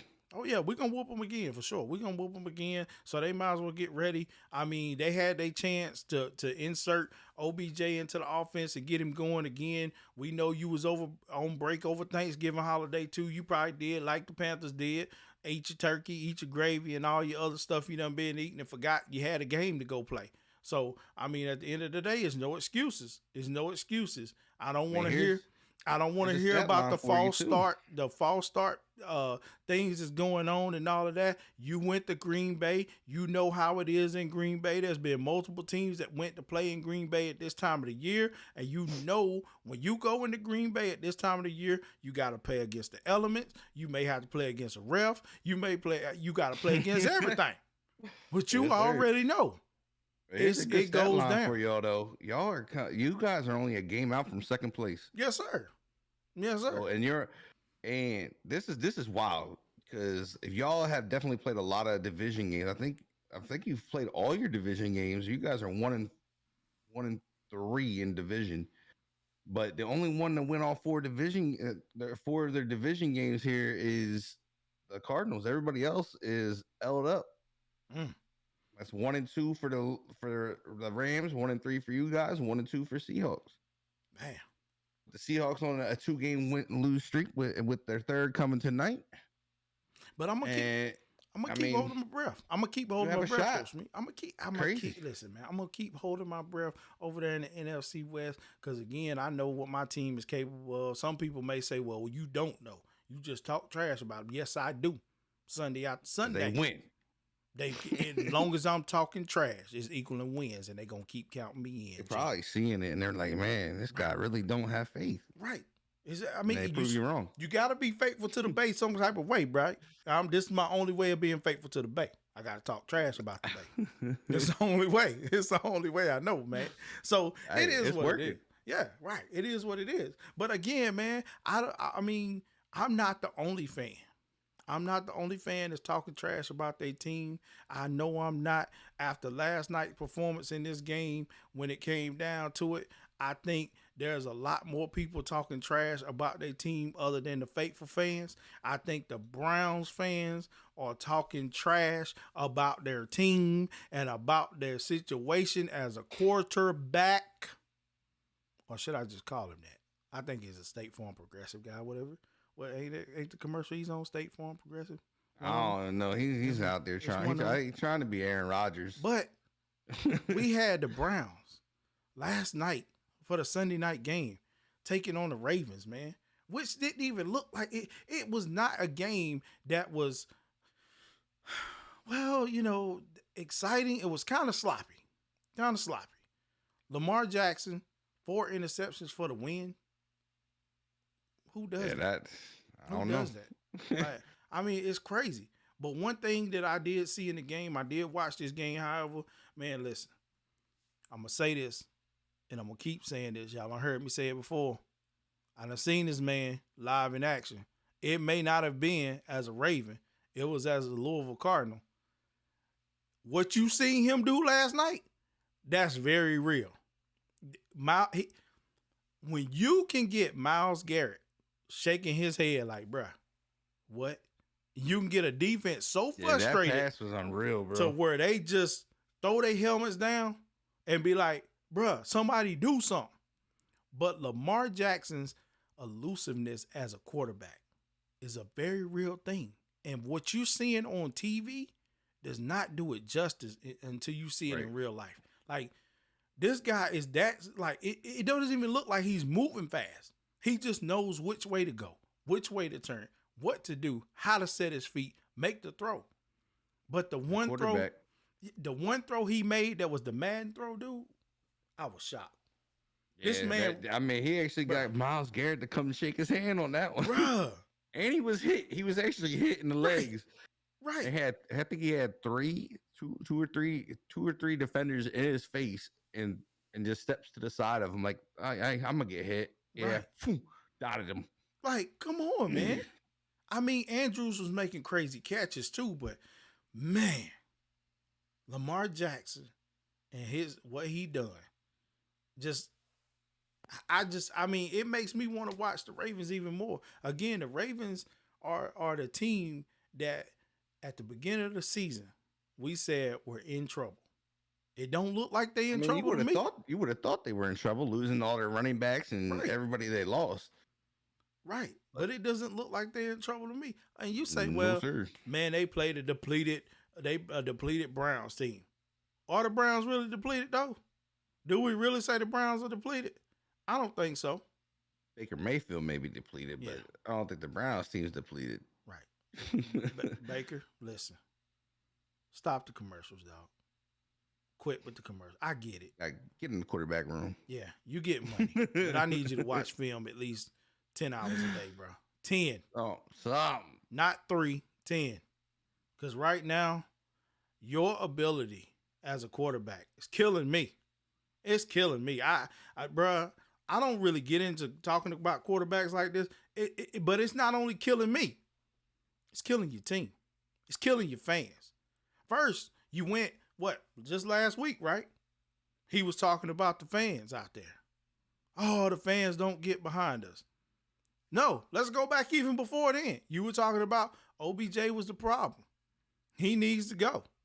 OBJ's not there anymore. So you got to man up. If it's you, you got to man up and do what you got to do. Because at the end of the day, man, 18 for 37. Yeah, you threw 247. Nah, that ain't it, man. And the one play you make in the clutch situation when you got to go 2-minute offense and you don't know where the yard markers is, yes, you had pressure in your face. But the reason why he had the pressure in his face is because he did not check the protection.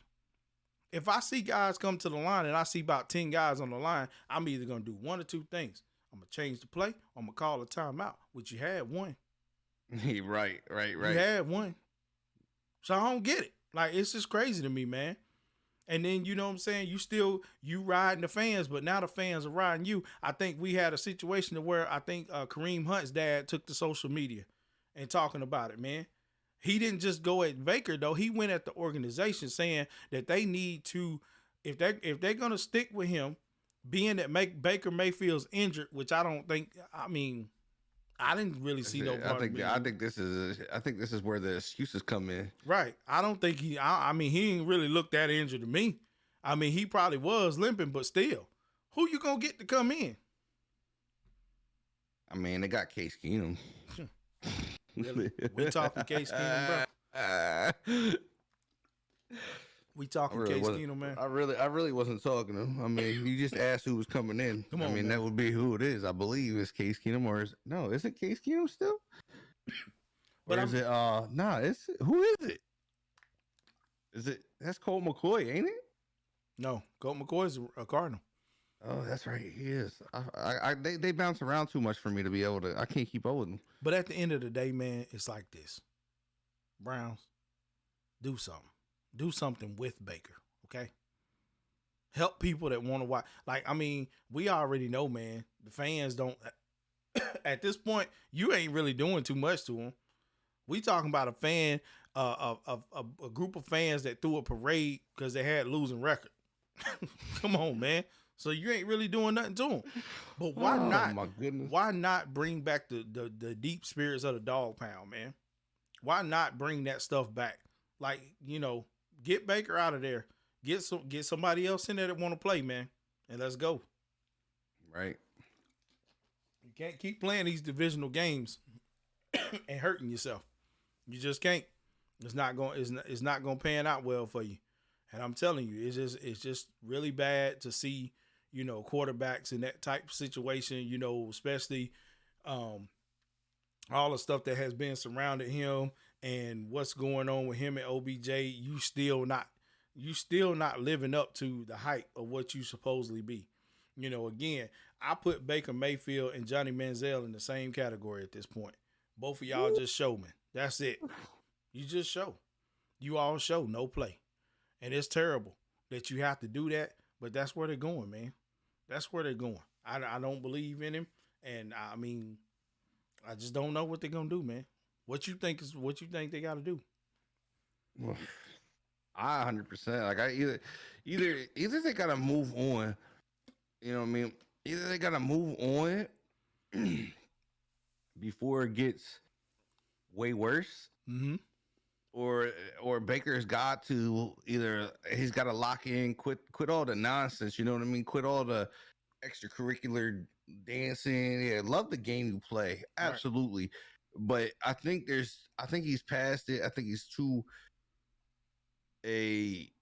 I think he's in a bad spot right now. I mean, you got rid of OBJ. You said that's your problem, but your problems are still there. You're Mm-hmm. not playing football. Like you're still Absolutely. not playing good ball.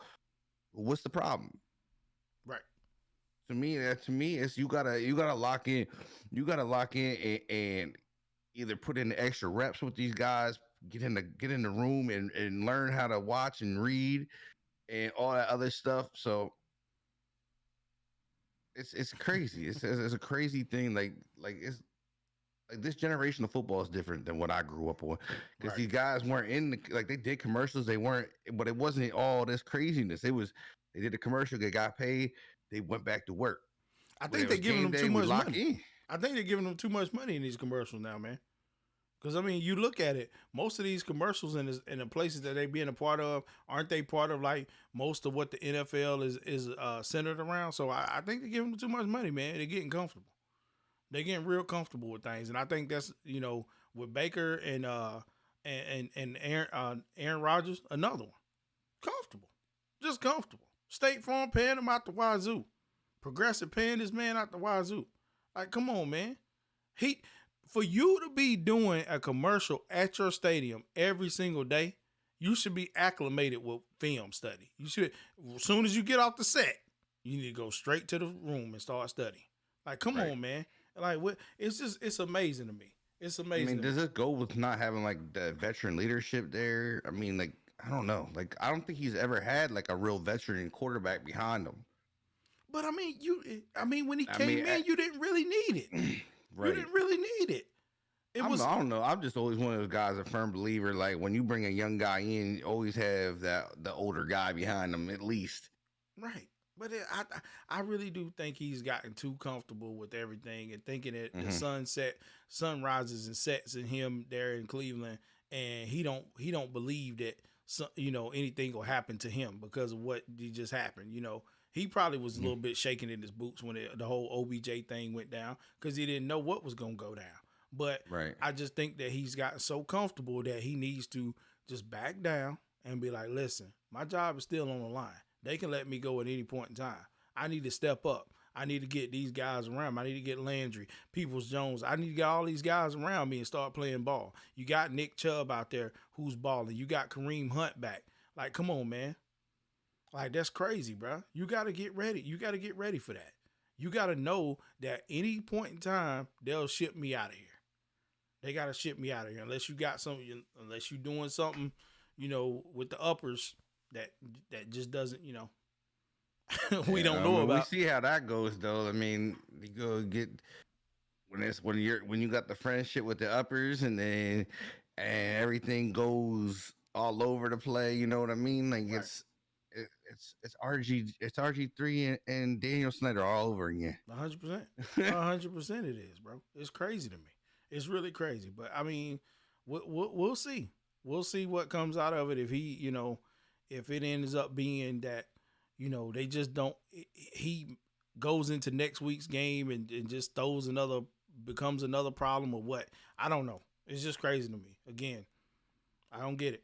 But we do know who's still having problems. It ain't just him.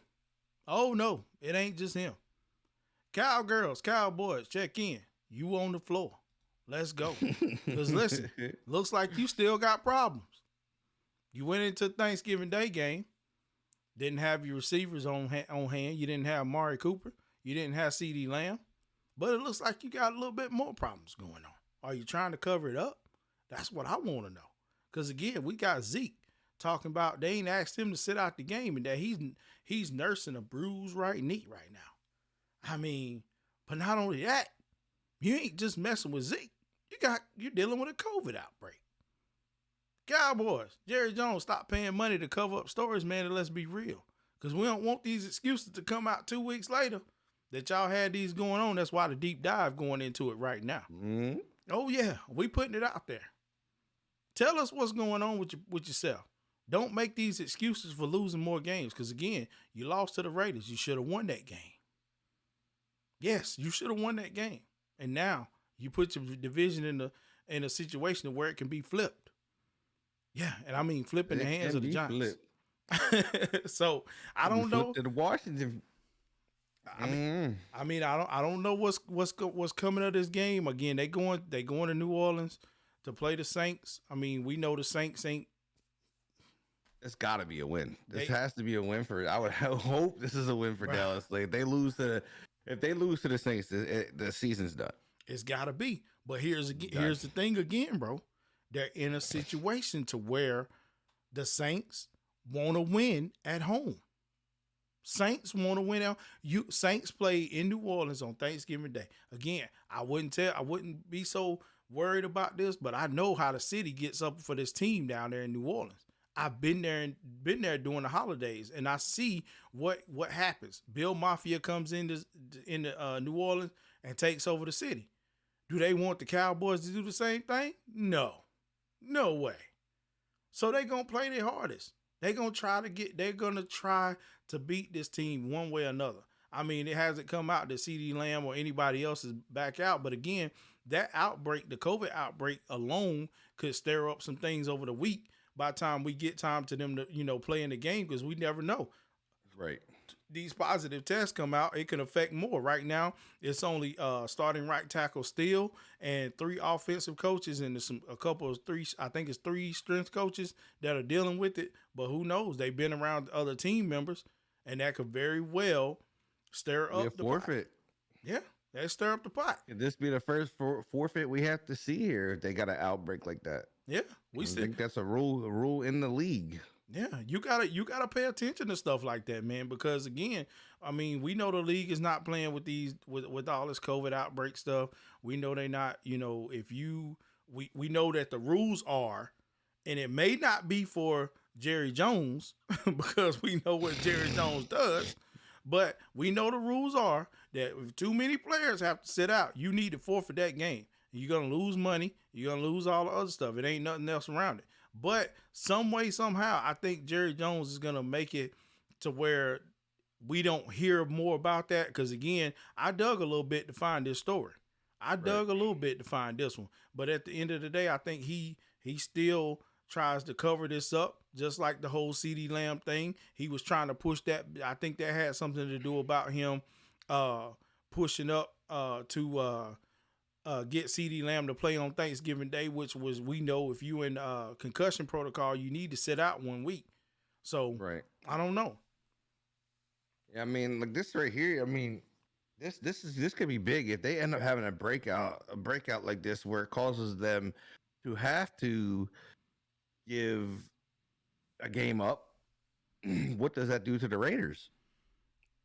Does that cause them? I mean, I guess they would have to all be tested and make sure they're under the stat line of the breakout. But I mean, you're having guys show up for the Raiders now. I mean, you got Deshaun Jackson back-to-back weeks scoring, catching the ball, Hunter Renfrow going off, and then you got the running back game running. And I mean, Carr threw for almost 400 yards. There's a lot of yards in this. There's almost 800 yards between two quarterbacks in this game. Right. So, I mean, we know how depleted the Raiders are right now. I mean, they got a lot going over there, but like you said, this is crazy that they're even in this situation that they have a breakout again. I mean, everybody knows protocol. Everybody knows it. Like, there shouldn't even be a talk about it. Right. And I don't know. I think Dallas is. I think you got the case of the Jones down there. You got the case of the Jones, the JJ Jones, getting in the way again. That's exactly what it is. In the second half of the season. In the second half of the season, it happens every year. Right. You can't stay out of it. That's exactly what it is, man. Like I said, I had to dig a little bit for that story to even find it out of what was going on. So it's just crazy, man. It's just crazy that they're dealing with that again. And, again, the situation with Zeke, I feel like that's something to help cover up that story. Because, again, those two stories kind of tied in together. And I'm like, bruh, if y'all got problems, own up to it. We all know the Cowboys ain't going nowhere, man. We know y'all done for. Y'all just don't want to admit it. You're done. We both said it. You putting too much on Dak. Dak's not that type of quarterback to be throwing the ball as much as he has been. Yeah, So he's been throwing almost 50 times a game, yeah, man. it's crazy. It's real That's a crazy, lot. man. I don't care what quarterback you are. I think that's a lot on any quarterback's arm, especially you winging it the way they wing it, and they got awkward motions and stuff. I get that's what they do day in day out, but man, that's a lot of throwing. Yeah, man, it's really crazy, really crazy to me. But again, I mean, I think that Dallas still has to go into this with the mindset of I gotta win the game. I gotta win this game because if I don't, I'm in deeper doo doo. So let's see what's happening on that end, and hopefully they get it. They get that under control. We don't want that. Don't put that juju. Hopefully they get it together stuff out there. Let them keep sliding. Appreciate you, Jerry. Right. Let them keep sliding so you boys can take care of business tonight, man. Tonight's matchup, man, we got the Seahawks taking on the team. Yes. You had to go there and just say the team. Couldn't say Washington. I mean, the team, bro. It's already bad enough, man. From what I'm hearing, we got a name coming, and I believe this is what I've been digging. I was digging like you was digging. And from what I'm understanding, our new team name is supposedly to be the Commanders. That's what I'm hearing. Yeah. Wait, who? The Commanders. Because I guess they wanted to incorporate the history of Washington and in the military into it. And from what I'm understanding, that's the name. I'm hearing that there's mass production in New Era right now. They're mass production hats and all this craziness. At least, I mean, the colors are staying the same. But yeah, I hear we're going to be the Commanders. I'm not, like I said, I'm not 100%. Sorry, it's just things I'm reading. Sorry, dog. But it's better than football team, man. You gotta go. I gotta accept it. I gotta give it to you on this one. I'm sorry. I'm sorry, dog. Gotta throw it in there, bro. It's just no way the Commanders, bro. I'm okay. I get it. Y'all was pushing toward the Red Wolves. That sounded a lot better. Red Wolves. I wanted the Red Wolves. I'm not gonna lie. Like I said, I'm not 100%, but from what I'm reading, but the Commanders already been leaked out. That sounds like something that ain't supposed to be done for a football team. Okay, yeah, I'm just gonna be real. Neither is the football team. We keep it fair. They couldn't even give me a name, man. The team. Could have been like the Washington something. The team, not football team. but I'll just be happy to have an identity again. You know. I mean, we got the Seahawks going into Washington, man, to play tonight on Monday Night Football.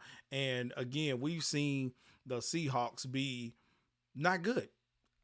We were questioning if Russell Wilson has been rushed back with what's been going on with them. Pete Carroll being disgruntled as a coach, not being happy with what was going on. But on the other side of the ball, we got Tyler Heineke doing, I can't even say his name. Tyler Heineke doing his thing over here, making plays, and him and Terry McLaurin doing what they do. I mean, I know you got to rock with your team tonight. I know you saying, I'm going 100%. I don't think the Seahawks get off their slide here, and that's not even just because my team's playing them. I just don't think they get off that slide. I don't think they're playing good football. And they're coming into Washington. Washington's going to be hot. I mean, they just had the anniversary of Sean Taylor's death, 14 years past. So I'm sure they're going to be riding high on that. They got a memorial being built down there for him now. So I think things are going to be high. The last time these guys faced, they were it was 20-15 last December. But you also got a defense that's playing really, really good in Washington. They're number 8 in the league, which is actually surprising. I didn't realize they were playing that good. And I knew they were playing good, but I didn't think they were that good. But you had, like I said, you're playing a team that is hot right now. They kind of seem they're starting to find that identity. The line's playing really good. Receivers that weren't playing good at the beginning of the year. I think they found their little nest of receivers that are working well together. They just have things clicking over there. They found what is working right now. I mean, this guy, Taylor's story is just amazing to me. It's just amazing to me that this guy was on his sister's freaking couch not too long ago. Yeah. And he's out here just balling. Like I said, I think I'm buying his jersey, and I don't care where he goes. he'll be a quarterback and he'll be a guy in my book because the guy is one of those guys you can't hate on the guys that just win. They just win games, man. They just want to go out and they play and they give you 110% every time they touch the field. Right. And like we've stated, I don't think Russell's back. I think there's more going on over there in Seahawk country than we are getting in the media or anything like that. I mean, to see this team that has been so good, so proficient for so long to be in number 31 in the offense right now, 21st in defense, 31 in passing, and then 26 in rushing. I'm questioning what's going on over there. Like that's my question. What do you think is going on? But do you think that we could possibly see Russell Wilson being up out of there this year and going somewhere? I absolutely think this is his last year. I said this in one of our earlier shows. I brought the question in, and it was kind of funny because I brought the question in, and the next day I see it in the media. This is Russell Wilson. Could this be Russell's last time? I was like, oh man, we out here making plays before the real media. So it's one of those things. I honestly think this is. I don't think Russell's happy there. Well, listen, Niner fans, listen, Niner front office. If it's Russell Wilson's last year, make a move right now. Cut Jimmy. Make a move. I'll take him. I mean, I think anybody's taking Russell Wilson. A healthy Russell Wilson, I'm in there. That's crazy. I'm a big Russell fan. I'm a big Russell Wilson fan, and you could tell watching him that he just doesn't seem happy there. Something's off. I've never seen. I mean, I get that he was hurt and everything, but I've never seen Russell play this bad. He has. I don't think he's really been that good all season. He's not. He's not really showing the signs that he's fired up on the sideline like he normally is. He's just like he bad play, walks it off, and like. Yeah, that's that. And that to me is a key. Hey, I don't want to be here. I'm not happy being here. And 100%, I see him going somewhere else. And I'm telling you what, I'm gonna put this out there because I think 100% you have if y'all don't like your boy Trey and don't think he's a thing, you guys will make a play for him. And I think if he's out there, I think Washington goes full tilt. Yeah, 100%. Washington goes full tilt and brings him to down there and. To have Russell Wilson with a Terry McLaurin? That would be crazy. Now, that would be crazy. But I need him to be a 49. I need him to stay in the division and torch the Seahawks the same way, torch the Seahawks. I mean, if it's not Russell going, it's Pete Carroll going. I don't think one of them's going. One of them is not going to be in Seattle next year. Pete's not going to go anywhere. Then it's going to be Russell. It's got to be Russ. So. I don't know, man. But like I said, the NFL is so wide open right now. We don't know if it Sunday to Sunday who's going to come in again. I don't have a Super Bowl winner. We just got to keep watch on what's happening. But I know tonight's game is definitely going to be good for us in a stand because if Washington can win this game, that helps us out. We need you guys to help us out. So I mean, this is it's actually a big game for Washington here because I mean, if they win this, that's 3 in a row, and it spirals them up. This pushes them up into possibly. I think they have a shot to move into second place here. Yeah, if I'm correct, it might be off. It might be off a little bit here, but they have so. Yeah, I mean, they win this, they're going to be 5. They'll be 5-6. With Philly losing, that makes them 5-7. So they have the better record. So they win this, they move into. They'll move up to second place in this, which is kind of crazy seeing where they were at the beginning of the season. Right. And they have a ton of division games left. They've only played one division game.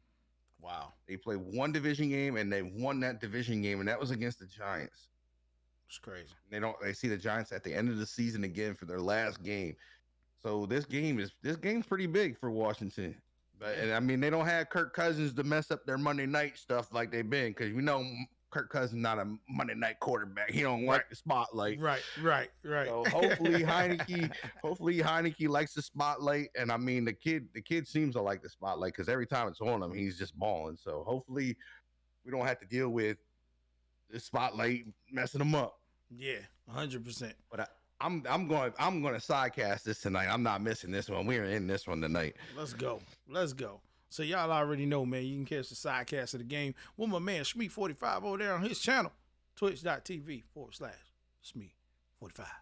Go over there and get your football on with my man and see what happens. I thought you were gonna go over there and get your football on with the football team. I thought it was coming. I ain't gonna do you like that. I was like, boy, I ain't gonna do you like that.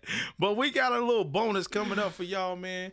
Cause y'all already know, man, how we do here on the channel. We don't just stick to football. We taking it right over to the court. The hardwood. Yesterday, man. Listen, we've been saying this.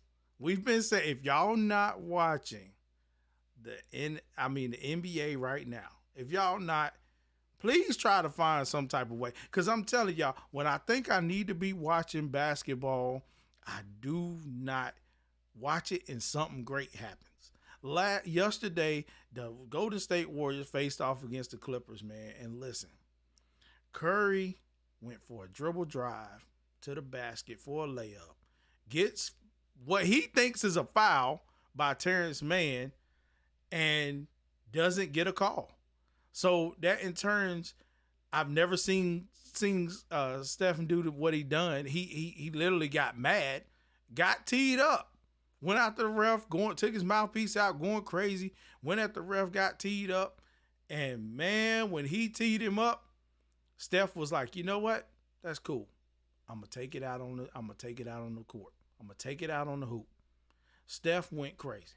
3 after 3 after 3. He scored 11 of his 33 points after the tech, man. And when I tell you the performance was nuts, like the dude was unstoppable. We seen the Steph Curry where it looks like he's just throwing up shots and just hitting. But he went. Got the old Steph Curry. Man, that's what you got. You went all in. You got that NBA championship Steph Curry. That's what happened. Right. So with performances like that, and he's already set the pace, the pace to be I think he has the record for 3-point shots now. So it's like, dude, how much more can they do? The Warriors are 18-2 right now on the season. So that speaks volume within itself to know that, listen, Lakers may be loaded, but Warriors out here, we coming to play ball. And that's without Klay Thompson still. We still don't have Klay Thompson on the court. You saw Lakers though. I think the Lakers. I think Russell Westbrook's starting to get in the way of the Lakers. But I mean, he's coming up and playing when he needs to for the Lakers though. Right. But I still think I don't think we see Westbrook stay there all season. You don't? Nope. Wow. I think it's going to become a distraction at some point in time. I mean, because you gotta have the ball in his hands, you gotta have it in LeBron's hands, you gotta have it all over the court, you gotta have it in AD's hands. You know what I mean? Wow. I think at one point it's gonna become a distraction with so many people. Because I mean, what if Westbrook don't have the ball in his hands? He ain't doing nothing. You know what I mean? And now I just don't think it's gonna be good. Right. But like Steph coming out, like this makes me wonder. Is like, yo, if you can play like that, if that got you that fired up to play like that, why don't you play this in and day out? Like I like Steph. I like what Steph represents and brings to the game. But seeing the level come forward like this, like you're bringing back like the old Steph. I mean, the man had 6 assists, 6 steals. Bro, like dude went wild. Yeah, he was. He was 12 for 22. It was funny. Like I said, I didn't get to catch the game, but I did see the highlights, and that dude was just like that's what I'm watching right now. It was insane, bro. Like I was just like, if that dribble drive like that can get them fired up, and how he's been willing and leading this team right now, again without Klay Thompson, we got to start talking about them in the West, man, and being possibly winning it. Possibly going back to their winning ways. I mean, if they're winning like this, it's like if Klay comes back, I mean. You almost don't want to insert them into the offense because of how they're playing. Is this a part where you see they might start looking to trade Klay? Yeah, I mean, because he ain't been on the court 2 years now. Yeah, that's crazy. That I mean, again, it's too. We gotta just pay attention to what's going on. But again, with the way the action has been happening in the NBA so far, with like I said, fights and fines and people just turning up right now at the beginning of the season, it has me really wanting to watch it, man. I've been watching way more. I'm 100% with you on this. I've been watching the NBA. I haven't watched the NBA in a lot. I've always paid attention to what's going on, but watching it on TV or the internet, whatever you watch it on, I have not been too. I've turned into more games this year than I turned into the last 3 years. Wow. Easy. Wow. Because like that, when I seen them getting pumped up, I forget it was the Jimmy Butler thing. Mm-hmm. When Jimmy Butler and I seen them get all fired up, like I was like, oh, we got 90s basketball. I was like, we got 90s basketball. Do I agree with it all? Because I know kids are watching and kids take to that stuff real bad. Right. And I think on that as on a different level. Most people aren't thinking about that stuff. But I seen that, and then we seen LeBron busting people's faces wide open, blood squirting, bro. And you just see these guys, they starting to play basketball against me. Like these refs aren't calling these flops, and that's the best thing they stop doing was calling these flops all the time. Right. It is a beautiful thing to me because now these boys are banging inside. You're starting to see these little guys having to go inside and bang and put the ball up. And that's, to me, is basketball. I mean, it's always been like that. That's why I always said 90s basketball was better than what we see now. Like, do these guys have a skill set? Probably a lot better than a lot of the people in the 90s. Absolutely. But there was nothing. The physicality of 90s basketball is not matched in the 2000s. It's definitely not matched in 2000. Definitely not. I feel you on that. Like, I'm with you. I'm 100% with you that this has been fun watching these guys get fired up and play ball again. I mean, y'all get paid buku money to play a game. Yeah, it definitely is, man. And like I said, I just seeing what I've been seeing, I'm like, bro, I need to get in here and watch more because right now, watching it and what's been going on in it, man, it's just crazy. It's just really crazy. And it seems like it's translating to the college. Because I've been watching a lot of college ball again too, and I'm a big March Madness guy. Like that's typically when I watch the games. Yeah, but 100%. I've been catching myself watching a little bit more, and it's been crazy. Like seeing like these teams banging out to like no tomorrow. Like I mean, you've had some guys get upset. We just had the big upset with Michigan beating Ohio State. Like. Well, sports have been fun again to me. Like it's been amping me up to watch. I'm like, man, seeing them boys beat Ohio State, I was in love. Oh man, yeah. Talking about college basketball, man, and bringing this up, just right now. I mean, I'm not getting down. I'm a Tar Heel fan till I'm gone. Tar Heel born, Tar Heel bred. Till I die, be Tar Heel dead. But I'm just saying, man, right now, and I know we only 4 weeks into the season. That's early. It's not early. I don't need to get too bent out of shape with everything what's going on, but we did, the polls came out, the top 25, we got Duke. Can't even say that right. Don't even use they're the ooks, bro. Don't ever put the D in front of their name. We don't talk Duke. I just got sick on the stomach by saying it. I mean, I feel you. I kind of feel that over here too. Like you can't. We don't talk Duke. Anyway, man, they get the number one spot, taking it from the Zags because they took down the Zags the other night. I mean, I don't want to say they real yet. I just can't. I mean, it is what it is, man. Again, it's still early. So, like I said, when we get down to tournament time, it's a whole different ball game. So you got to come and play. You can get to winning now. But we all know watching college sports, and that goes for football. That goes for basketball. I don't care what it is. When you get the number one rank on you or you in that top 5, you got a target on you. You have a target on you, man. And 100%. I mean, this early on in the season may be good for you to get that target. You start getting them losses out of the way. But I'm just saying, it's not right, man. It's not right, man. I just don't. I can't even say it. But anyway, but anyway, man, they all right right there right now. Let them have it. I want them to slide by next week. So it is what it is, and it's just crazy, man. And then I mean, you got Purdue coming in at number 2, who my Tar Heels faced off against, who's a great team, man. Like I mean, they play good ball. I don't even remember the last time my team made the top 25, so I really don't get in that conversation too often. It's been a long time for me, man.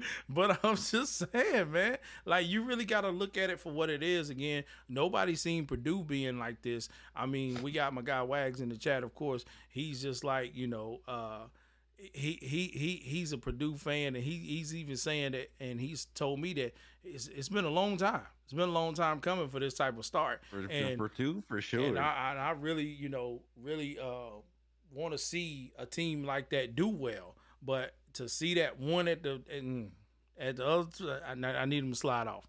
I need them to slide all the way down. Slide all the way down, bro. I'm serious. Here, and like it's not, and it like my boys are not even in it. My boys are not even in this talk right now. And that's not to say that Carolina can't get back up to where they need to be. They go. Trust me, we coming. We coming. Just hold on. Again, we still young, and every time that they think that Carolina's not there, and they say, well, they're not in the top 25 right now, you see them skyrocket to the top. You see them skyrocket to the top. So, I mean, again, we got the ACC Big Ten Challenge coming up. We getting ready to face Michigan on Wednesday. So, who knows? We can go into this game. We beat Michigan, and next thing you know, we back it. We talking. We barking. I mean, it's definitely, like you said, it's super early, man, for college. Yeah. And college changes so much because, I mean, you got these guys that get hurt, and then you got to put different players in. But you get to see it's gonna be crazy. It's gonna be crazy. I think you're gonna see some other people sneak into the top 25 that we aren't prepared for. Yeah. And like I said, I think it's see, I hate seeing Duke up there. Like, I'm not gonna lie, I'm not even I don't even play Duke. We don't even play Duke. Come on, man, you making my ears bleed, bro. And it's just, I don't know. It's just one of those teams, bro. It's one of those teams that you just don't want ever up at the top. It's like seeing Alabama at the top all the time in college. It's time for you to take a seat, let somebody else in front of you. I can deal with Alabama. I can deal with Alabama being in the top in football. I can deal with that though, because I mean, let's look at the recruits and how they keep ranking them in, bro. I can deal with that. 100%. That's what I said. That's what you built. So that's what it's like. But I would love to see college football do something like they do with like March Madness. Oh, I would love to see it, bro. Could you imagine a playoff spot like that? I've been saying this, man. I've been saying small schools deserve a shot. They deserve a shot.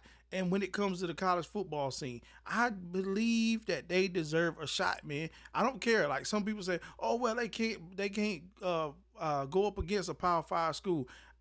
Yeah. But who doesn't love to see a underdog potentially take out what happened, a big dog? What happens if they win? What are you going to say? They weren't meant to be in that game? Right. Because, I mean, we got, again, you got Coastal Carolina who's down there. They do work, man. You got schools like that that's been doing work. They're definitely big with baseball. Yeah, that deserves to get a shot at that, man. You got schools that are sitting here with winning records that deserve to have a shot at that. I mean, 100%. At least get a shot. I believe 110% with you. If you got guys that's saying 10-0 and everything like that, they deserve a shot at that just because they're a D3, D2, whatever, and they're not Power 5s, and you don't think it's going to bring money in and blah, blah, blah, because that's what it comes down to is who's going to bring the most money in, right. Who's going to be watched the most. 100%. 100% it does, man. But at the end of the day, like I said, I mean, we know that the rankings and the way that these committees look at things, man, it's just not, they're not ever going to give them that chance. But right. I would love, I'm with you 100%. I would love to see the football do something like March Madness. Because again, March Madness is always fun to me. I love watching the young teams, the no-name teams go up against the big schools, and next thing you know, brackets all busted up by 2 days. Yeah, bro, like trash. That's crazy, bro. So I mean, I love that type of action. So again, I think that's something that we could possibly, work towards as college football people. Like, come on, college football selection committees, look at this stuff. Come on, help us out. Help us out. But man, that, again, it's just crazy. Another crazy wild week in sports that's happening over the weekend. So you guys continue to lock in, and we'll continue to bring you the deepest depths and the dive in the sports world. But that's going to conclude our episode 6 of the Deep Dive.